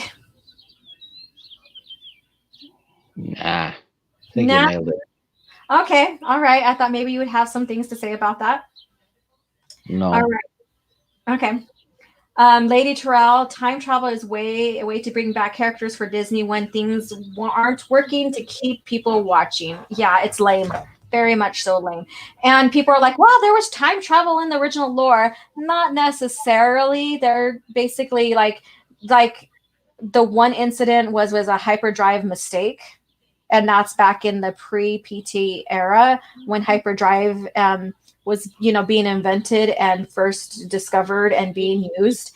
And so there was a mistake there. So it was never, ever used again.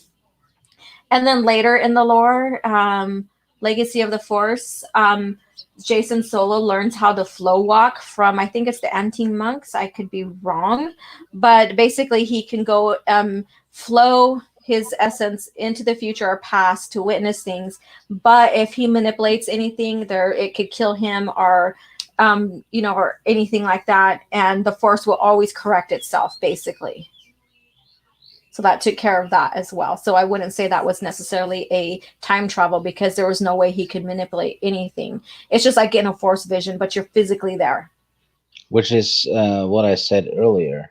Mm-hmm. What you can't do is vitally important. Yeah, exactly. Exactly. So we are coming up here soon at 11 in my time here. Um, so this book here, we're going to come back, jump back to this. I wanted to point out that the 501st is in this book. However, it's a newer faction. And the reason why they bring it back was in homage and respect to Vader's 501st. However, because they now have different species as the troopers, which shocked the hell out of Mara because when she grew up in the Empire, it was basically the Empire was xenophobic. So that was an Yeah. interesting take on that. And then also it was a nod back because Luke was like, oh my God, the 501st. And he knew his dad was the general or the commander to the 501st and even as Vader. And so that was kind of like a nod to him, like being assisted by this 501st that used to be in the command of his father and Vader. So that was an interesting nod as well. So I know you probably picked up on that. What do you think, Stig, about that? I thought it was cool. Mm-hmm. Yeah. Uh, Absolutely. Yeah. And like I said, I have to do Outbound Flight first, Yeah. so I can judge Mm-hmm. this book fairly. Yeah. Let me see here. Let me see if I can get what I wanted here. Let's see here. Where is it? Oh well. Oh yeah, the 501st. So Survivor's Quest was the official Star Wars work to use, or the first official Star Wars work to use a 501st Legion name. The 501st began in 1997 as a fan organization of stormtroopers, basically based upon the movies, and the Imperial customers, and have been a mainstay at Star Wars, sci-fi, and comic book conventions. Members are lauded by Lucasfilm for their charitable works, particularly with children's hospitals. Author Zahn had met fans from the 501st on his many book tours and conventions appearances and honored them by including them as part of the Star Wars canon. And so basically they took Vader's Legion and our battalion and put it in the book here. The fans loved it so much, and they also use it as a charitable organization. And I knew that even before reading this and sharing this information for you, and I thought it was a very clever thing they did and very honorable thing. Now, if that would happen now under Disney, do you really think that they would allow them to do that because they are using their source material or their stuff? It seems like Disney doesn't like fans using their IP or any of their characters for fan fiction. Well, I saw William Shatner point out that if you go to Star Wars Galaxy's Edge, Mm-hmm. you can dress up as Captain Kirk, but not Luke Skywalker. What? Yeah, because you're not allowed to dress up as a Star Wars character at Oh Galaxy's Edge. yeah, yeah. So you So can you can, go in. yeah, you can go in dressed as a Trekkie, but not as a Star Wars fan. Mm-hmm. You can And even go there dressed as Gandalf or Harry Potter, but not as Luke. yeah, and I find that really sad because in Star Wars history, people cosplayed up the yin yang with it, and Yeah, it kept fans involved. So that's like a slap in the fans' face, basically. yeah, and it shows the difference between the Lucas era and Disney era because the Lucas era they honored the 501st, Mm-hmm. right? Mm-hmm. Yeah. And then Disney does not do that. You basically almost spat on if Yeah. you. But did they fly? Because they fly now. Oh, don't get me started on that. And that's the thing. And I'm very interested in seeing what they do with this next season of Mandalore, especially with the helmet having to stay on.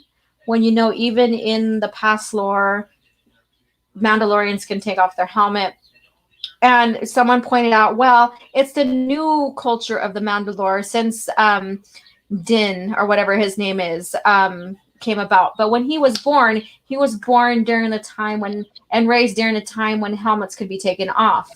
Yeah, and in Rebels, which is like I don't know, 12 years Mhm. earlier, Yeah, something. or even Sabine has her, Sabine and everyone else removes their helmets constantly.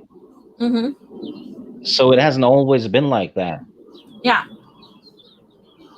they're like, Which, oh, it's the new Mandalorian culture, blah blah blah, and I'm like, since when did this happen? When even into the OT era, Mandalorians still took off their helmets.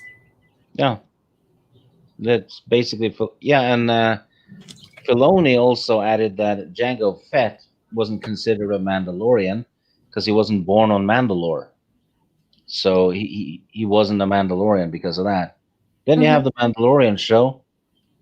That guy wasn't born on Mandalore. He's a foundling. Found him someone else, somewhere Yeah, else. And he's a Mandalorian. So adoption. Basically, it went back into the EU about adoption because the Tong, became extinct, but those who were adopted by the Tong still kept the culture alive and the Mandalorian way is alive. And so they seen that family was bigger than just blood, and even adoption helped strengthen their tribes.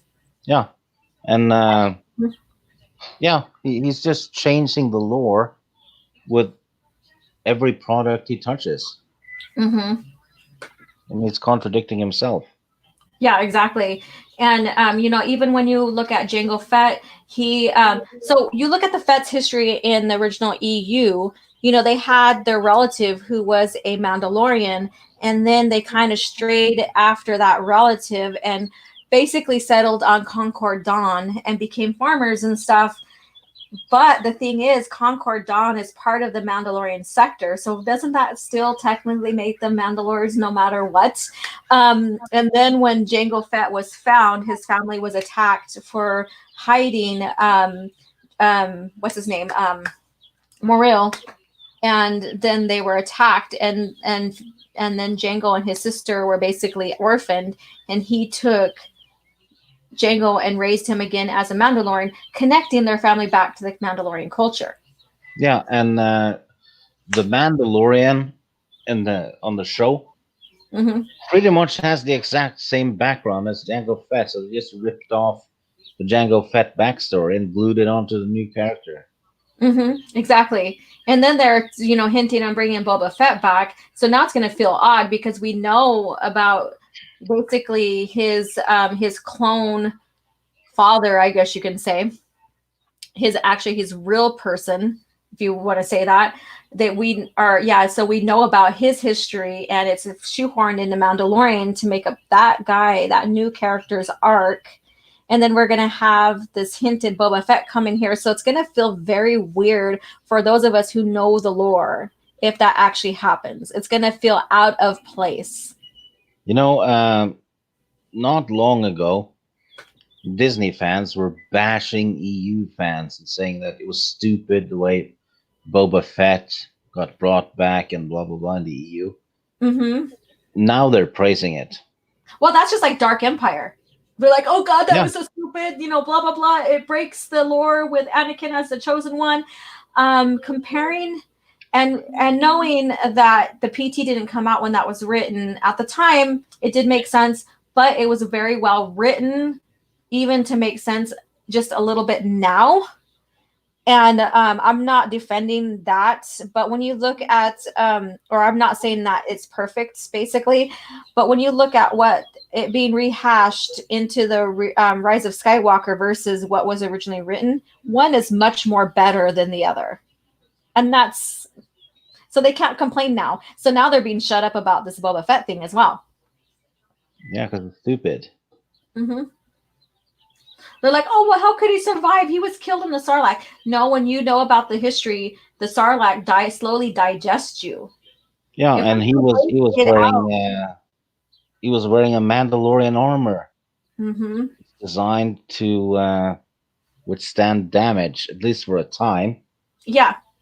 So when he has a helmet, so it's not like It's being digested right away. Mm-hmm. The fact that the Sarlacc takes 1,000 years to devour someone, that's just BS though. That's just a saying. Yeah, I think so too. I never took it too hard, like, oh God, because people don't live that long. Yeah, Yeah, it's gonna kill you eventually, like depending on what. Like if you're just in standard clothing and stuff, you're gonna basically be killed soon because of the acids and stuff eating you. However, like in its digestive history, it'll still take a long time to digest that body, but you're not alive there for 1,000 years, so you're not gonna suffer for 1,000 years. So, yeah. it's like if you suffer for 1,000 years, it's basically a well of immortality, isn't it? Just jump into the Sarlacc for 500 years and have someone Put on hoist some you up. Mandalorian armor and jump in for a while to Yeah, preserve your life. yeah, Yeah, I know it's funny. Um, let's see here in the Republic Commando books. Who is a Mandalorian also constitutes non-Mandalorians who adopt the Mandalorian culture. yeah, It's written in the lore. Yes, so it's even when you go back in history, after the Tong become extinct, we do have people carrying on the culture, and that yeah. was And the point. the Republic Commando characters, especially the ones from the video game, show up in the Clone Wars show. Mm-hmm. So that means it's canon, right? Mm-hmm. Which also means that the Mandalorian stuff is canon, and then Filoni just does the opposite. Yeah. And then my thing too, like I said, with the chip, so like we do, like I said, to have the 501st here, they were very loyal to Vader, or Anakin, even as Vader, and they stood by his side. So now in the lore, so correct me if I'm wrong, didn't Anakin give her half of his battalion, Ahsoka half of his battalion for the siege at Mandalore? Yeah, Okay, so how does that shoehorn then in with him with his entire battalion going to the Jedi Temple? that's And not that's not his whole battalion. I know, but still, there's quite a lot. I mean, he gave. I It was think like 20 people he went in with. no. When you see him marching up onto the stairs of that, he has a huge battalion. He has his battalion. Mm. We watch it. He has his entire battalion with him. It's huge. Uh, well, no, a battalion is 300 people. hmm I just looked it up. It's Okay. 300 to 800 soldiers. Yeah. So, and they're divided into companies. So he probably took a company. Maybe, but it's a lot more than it's near. It looked like near, but I have to rewatch it now because that's what I'm debating in my head or coming to my head with that. And I would try to play the stream here, but last week we got my stream got copyright striked because I played a portion of the Han Solo audible that was about the Kessel Run, and that's the only thing that got striked in that. However, like my lore video too that I do before Thursday chats, I used the book, Audible book, and that was never a copyright strike. Hmm. Yeah, Weird. it's very weird. I haven't contested it yet. I might just go back and edit it, or I just might just leave it alone. I don't know. I haven't decided, but yeah. So I'm gonna go back and rewatch Revenge of the Sith. But when he's going up on the steps, there is a hell of a lot. It looks almost like the whole battalion there. And so that's why I'm questioning, okay, so her taking half of his battalion for the siege of Mandalore. First of all, she's a civilian, and even Mace Windu pointed that out. She's not privy to these classified stuff, and civilians are not necessarily allowed to come into the order, just like walk in. That's established already. You have to have special permission. And then secondly, if she's a civilian, then why is she given these special assignments and half a battalion when they say that she's not privy to any of this information? Yeah, that's true. And she's not even a Jedi. Yeah, she left the order, so they're basically giving power to a civilian at that Mm-hmm. point. Yeah. Mm-hmm. And so that's, to me, that's a huge conflict in itself. To me, some people might be okay with it. I don't understand, but to me, like especially when Mace Windu, and this is what this that very scene in the Clone Wars, what's made everybody pissed off at Mace Windu, when in the past are like, Mace Windu's the shits, he's badass, blah blah blah blah. He basically called her out and said, "Yeah, you are a civilian, so you are not privy to any of this information." Basically, I'm not. This is paraphrasing. Um, so then it gets me. I'm like, yes, that's right. She is. So why was she put on these special missions? Why was she given a battalion or a portion of a battalion when she's not even, in the services herself? Exactly. It's it's stupid. So I'm sorry, I may piss off people, but that I just want to make you guys think. Whether you agree with me or not, I want to make you think. It does not make sense at all. No. And Rex became an advisor for the mission. Rex is a part of the battalion, so that makes sense, Yeah. but He, not he, her. he's a high-ranking. Officer. Yeah. So that makes sense, but not her. She's a civilian now. She left the order. She voluntarily left the order, so she's not even a Jedi. She's not. Yeah. Yeah. She basically left because they didn't trust her. Mm-hmm. So Yeah. all of a sudden she just shows up, and And they trust her, and then they yeah, trust her. yeah, Yeah. It is simpler to accept that Disney Star Wars is not Star Wars. Nothing post George Lucas Star Wars is Star Wars. Yeah, you can say that. Okay, let's see. Haha, only spoke the truth. It's Ahsoka's choice to leave the order. Now these dumb kids is having a fit. Shake my head. Yeah. And when you look at it, like in a like even because I have family in the military that served or is currently serving, when you look at it in our perspective, they're not going to just give someone who doesn't complete training, like just say going into the Marines, and either you leave on your own choice or you don't pass training. They're not going to give you an assignment and half a battalion to lead. Doesn't make sense. Yeah. yeah, Sorry, I'm just going. Ahsoka's branch of troops was called the 32nd Battalion during that arc. Is she still Anakin still didn't he still give her half of his battalion? And there are yeah, different like branches in the battalions. yeah. Exactly. Yeah, it makes no sense as soon as you think about anything. And then Abu Nas points that out, and I think I talked to him about that a little bit too. And I think I talked to you about that too as well, Stig. To be very honest, Rex should have killed her without hesitation once Order 66 started. Yeah, he still had the chip in his head. He should have been programmed according to how that chip works. That programming should overwrite his thoughts and feelings, and he should have killed her.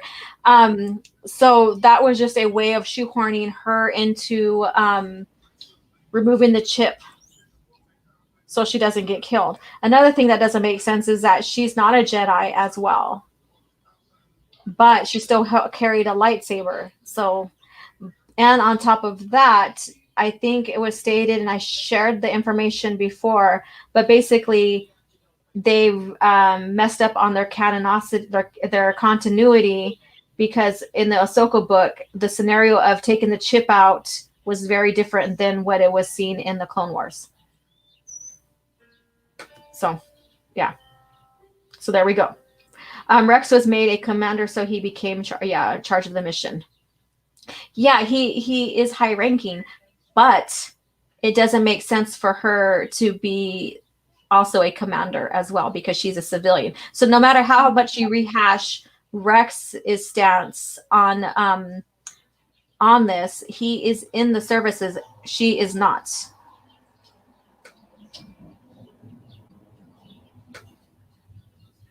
Yep, being an OG Star Wars. So that's my thing on that is that she's a civilian. In no way she should be involved with the military whatsoever. She's a civilian, no matter how big or little her command is, because he was still taking orders from her, right, Stig? Yeah. Yep. So wasn't so how does it go? Is a general the one that is above commander?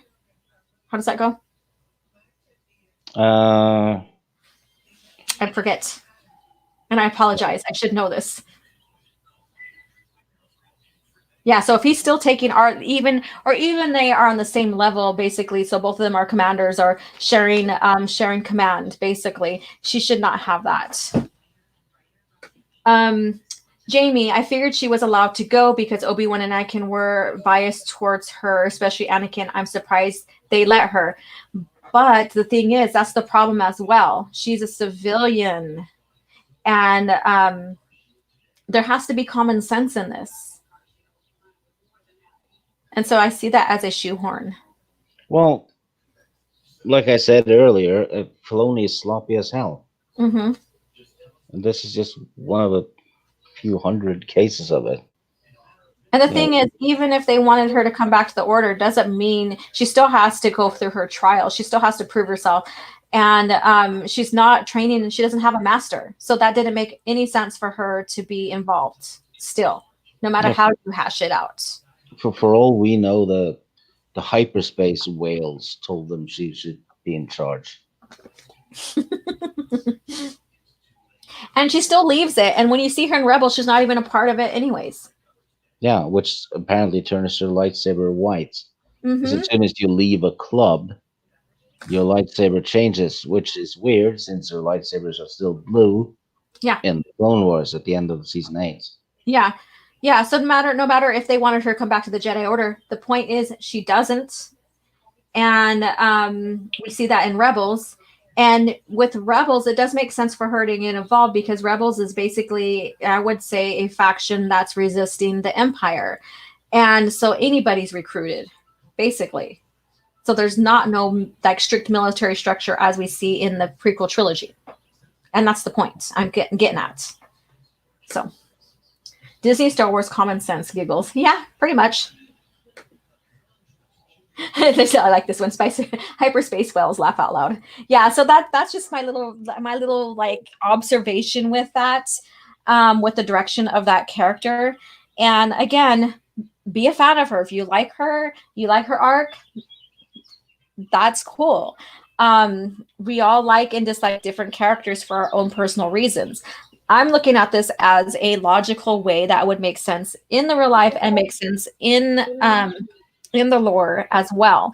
And Mace Windu points it out. And that's why he got back. That's why his character got backlash just recently for what he said to her. Like, you're a civilian. You're not privy to this. Basically, shoo, go on, little peon. Basically, is what he said. And I thought that was, I laughed at that. But that's just me. And so people are like, oh, well, she's better Jedi than Mace was ever, blah, blah, blah. First of all, Mace was basically the leader of the council. And I forget the full term of it. Not a grandmaster, but he basically was the leader of the council. And he gave that title, that leadership back to Yoda once the Clone Wars began. And in the history, usually the Grand Masters also hold the title of the leader or whatever of the council, the High Council. And so that's what makes him distinctively different, is that he's one of the few that had that title that never held the Grand Master title. So a little history on that. So Disney executives will say, don't question, just consume. Oh, there's a plot hole, more reason to sell supplemental material. And that's the thing, is that George Lucas necessarily didn't need the EU. He could have just kept it all the movies. Still made sense. All the movies. However, his brainchild was giving us more Star Wars, giving his fans more of what he loved, more of his Star Wars, and that was also fleshed out through the authors. So yeah, the authors gave their description and their version of Star Wars that was approved by George. So they couldn't go off into a weird direction with George wouldn't allow it. It still had to make sense to his Star Wars, to his movies. So in a sense, we are still getting George's brainchild even through the authors that expanded on the movies. So yeah. Let's see here. Yeah, they take a lot of liberties here. Yeah, they did. Um, Mace's lightsaber is the one that says badass MFR on it. Yeah, and there's only a few Jedi that has the purple lightsaber, and Jaina Solo is one of them, and Mara Jade. So I thought that was pretty unique. So it was not seen in many cases, but those who held it, had special attributes towards them. And that's Mara Jade with her overcoming her I wouldn't say dark side tendencies. If you read into her lore more, it explained that she basically really wasn't on the dark side, but she, it's well, how did Luke tell her?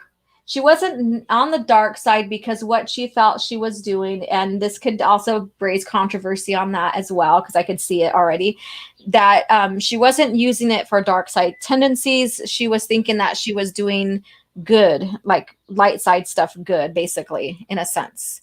So her being on the dark side is something that's always been debated.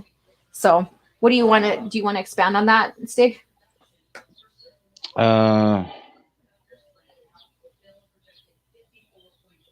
I think it might border on it, but I Yeah, don't know. yeah, but she's not gray. No, she's not gray. Definitely not gray.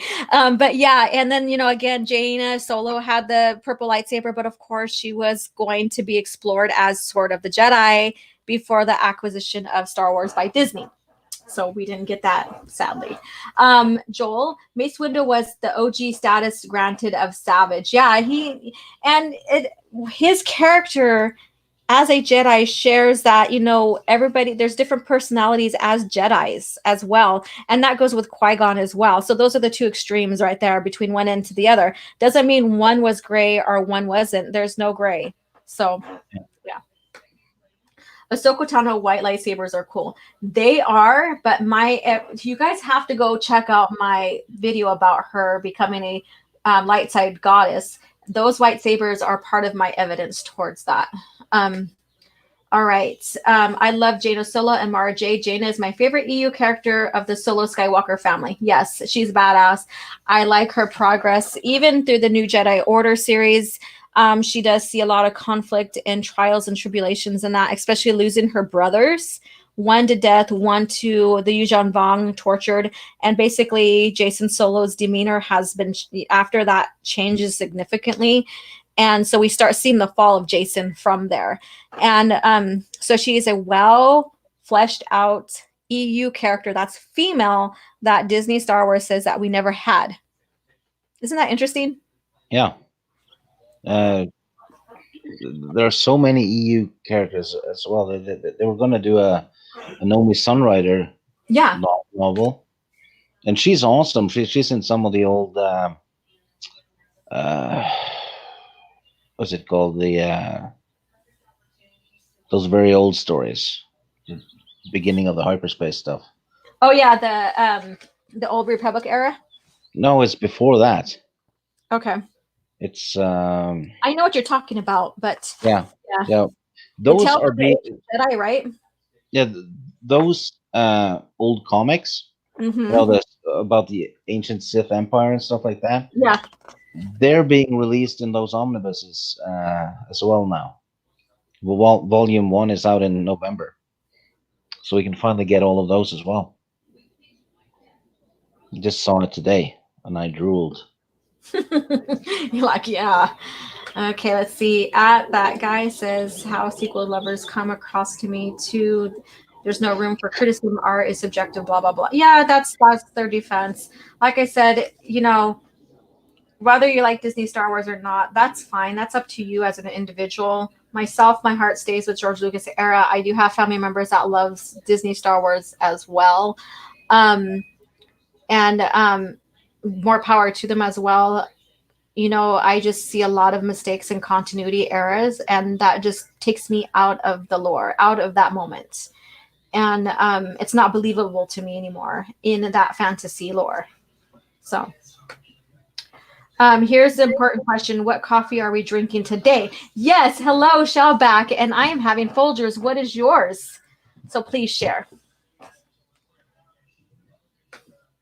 I love it. Have you guys covered Clone Wars season 7 losing contact with Shakti when escorted Palpatine?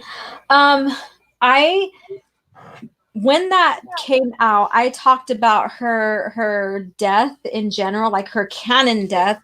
You know, her death was also explored in games, in a different scenario, as well as other source material, what ifs, and it was never fully fleshed out. But in the novelization, it was fleshed out. And so, what was in the novelization to Revenge of the Sith is basically her canon death. So, whatever they did with her in this, they're probably going against their own canon established by the novelization to Revenge of the Sith.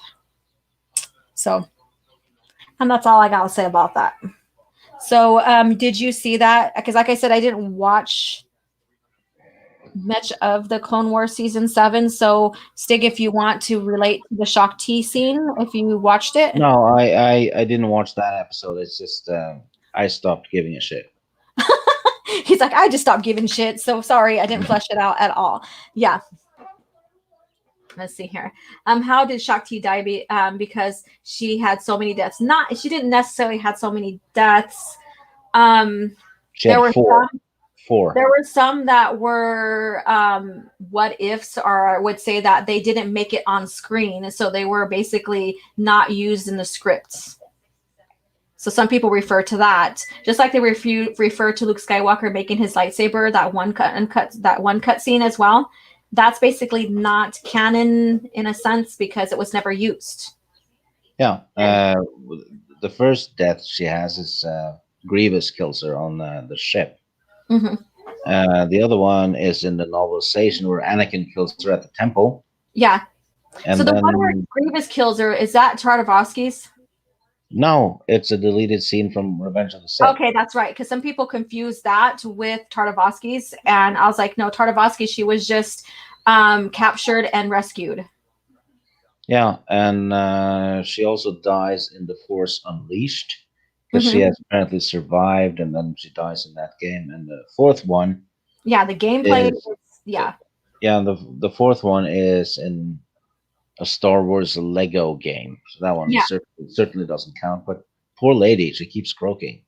Yeah, She's and so like the Sean Bean of Star Wars. yeah, so she has three not canon deaths. So basically, that doesn't; those are not valid. Her only true canon death is in Revenge of the Sith novelizations. So the three other deaths are not canon whatsoever. They're just what if scenarios, gameplay scenarios. So yeah, and I think people don't understand that either. So they say, "Oh, well, she had so many deaths." No, first of all, the cutscene wasn't real; it wasn't used, so that's not canon. And the gameplays are not canon either. Well, given that she's in The Force Unleashed, is she in the novelization of The Force Unleashed though? I don't remember. I just remember the game being talked about her death. Because Yeah, if she dies in the novelization as well, that would be yeah, contradicting the Revenge of the Sith book. yeah. And which would be funny because George Lucas was behind that game. Yeah. Then Anakin in the Temple, Grievous, and Starkiller. And again,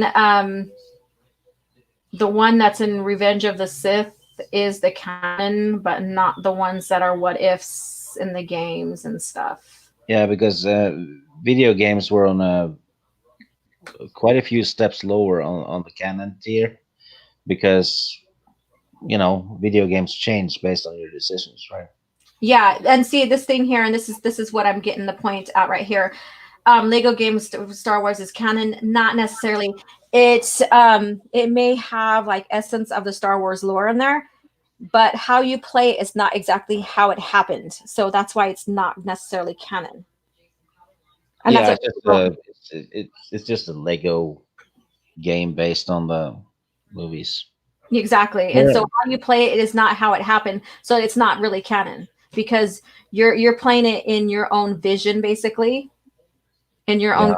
type of characters. So yeah, Shakti is very unique, and I've always liked her. Um, and I think that's why she has so many deaths, because she was so unique and liked, in a sense. Sad to say, but we are coming up 2 hours. We're past 2 hours now, and so I want to thank Stig again for coming on and being my special guest. It's becoming more of a regular now. Um, Yeah. um, yeah, and then so we did flesh out this a little tiny bit. I would say if you want to get into the Survivor's Quest, also pick up the Outbound flight book and join us for the Readers Club coming up. Or even if you miss it, pick it up anyways and pick up this book. If you like Mara Jade and Luke Skywalker, this is their standalone book, and this also has a lot of Mara Jade's, in here, fleshing out her role as a Jedi, because she is a Jedi Knight by this book now. So it fleshes herself out as a Jedi Knight, realizing she has survivor's remorse, because she basically is the only thing that's left of the Empire, in a sense, that was under Palpatine. And so she's going through a lot of turmoil, as well as Luke, rethinking or, contemplating his new Jedi Order versus the old Jedi Order. Things that happened with Outbound Flight, and the Jedi wanting to go on Outbound Flight, or go to the wreckage to find out more information about the Jedi, hoping to find and discover any archives that the Jedi brought on, any learning material the Jedi brought on to the mission to recover it. So there's a lot of depth in this book. So if you want to explore, Luke Skywalker and his rebuilding the Jedi Order, this kind of goes into that as well, in a sense. So I give this book about an 8.5 out of 10. I know, Stig, you really don't have an opinion just yet. It is a mystery book, so what the things that happen in there, they're trying to solve, and it comes to fruition towards the end of the book, and why. So it's a really good thing. So if you like a mystery too as well, that book kind of delves on mystery. But the Outbound Flight itself and the wreckage was a mystery to, Luke's generation as well. Exactly what happened, because it happened in unknown regions, and all the records and stuff basically went with Palpatine as well. So because Palpatine was, brilliant at changing stuff around or getting rid of records and stuff like that. So yeah, so let me go through these comments real quick. Kopi Luwak of Jamaican Blue Mountain, nice, haven't decided yet. Let's see here. Force Unleashed comic Star Killer kills her. Okay, we'll have to delve into that some more then. So that guy says the Lasso are from the Lando Calrissian Adventures book. I'm just glad Disney Lucasfilm, haven't thought to destroy Kit Fisto's character. Give him a chance. Just give him a chance. You never know. Lando Calrissian and Star Cave the Thon Boca. Okay, they're start talking about Lando's stuff. There we go. Game canon is especially tricky when players get a choice. Yeah, that's why it's S canon. So if you are well versed in the tier of George Lucas time, game is what if. It may be connected to a lore, and there may be a book written in that time frame that refers to the game, or the game refers to that book, but how you play it is not canon. Survivor's Quest and Outbound books I need to get, because I only have a handful of other EU books with me right now. Yes, get them. Me, I didn't have no problem reading Survivor's Quest out of order from Outbound Flight, because basically, again, this is a sequel to it. But, Stig was like, there's some things missing, and he's pointed out, like, what else should I need to read? And I told him this is a sequel to Outbound Flight, and he's like, okay, I get it now. So it is a sequel to it. Let's see here. And what's so great about this book is that it has a lot of nods to the PT as well, because this book came out between the 1 and 2 episodes. And so Zahn had a chance to write and add PT information into that, which helps expand on the movies as well, or the movies or expand off of the movies, basically. Is there an audible for the book, that book? No, but there is audible. No, but there is audible, right? Stig, you have the Yeah, audio. yeah. There's no audiobook. Yeah, there's an audiobook, but not an audible. So there's a difference. Yeah, Yeah, yeah. I wouldn't know that, but there's an audiobook which yeah. I found on the high seas. Yeah, so he was trying to catch up with it so he can, at least understand what's going on. So, but yeah, so Abunas, this was another great stream. Loved listening as I clean my house proper. Both of you rocked. Thank you so much as well. And listening in while you clean, whistle while we work, kind of thing. That guy says another great stream. Thank you so much. Again, stay, go ahead and plug your channel. Let me know, let the viewers know where to find you. Oh, just tiny channel with a lot of nonsense and some retro stuff on it. But I don't know. Go sub to Sporky News podcast and Christy. They're good people and they're looking for subs. Yeah, So exactly. And Christy was in here really, modding away, I guess you could say. And I appreciate that. Anybody else that came in and mod that are my mods, thank you so much. I totally appreciate you guys. And again, you could find me here. You can find me on Twitter. And again, thank you. If there's any questions you have about this book or any novels, just let me know. I do. And like I said, it's okay to like Disney Star Wars and still like the original EU or whatever portion of Star Wars you like. Because even in the EU, some people like Couture or Knights of the Old Republic era better than post Return of the Jedi. So everybody still has their likes and dislikes. And the thing is like, I am very opinionated when it comes to comparing and contrasting.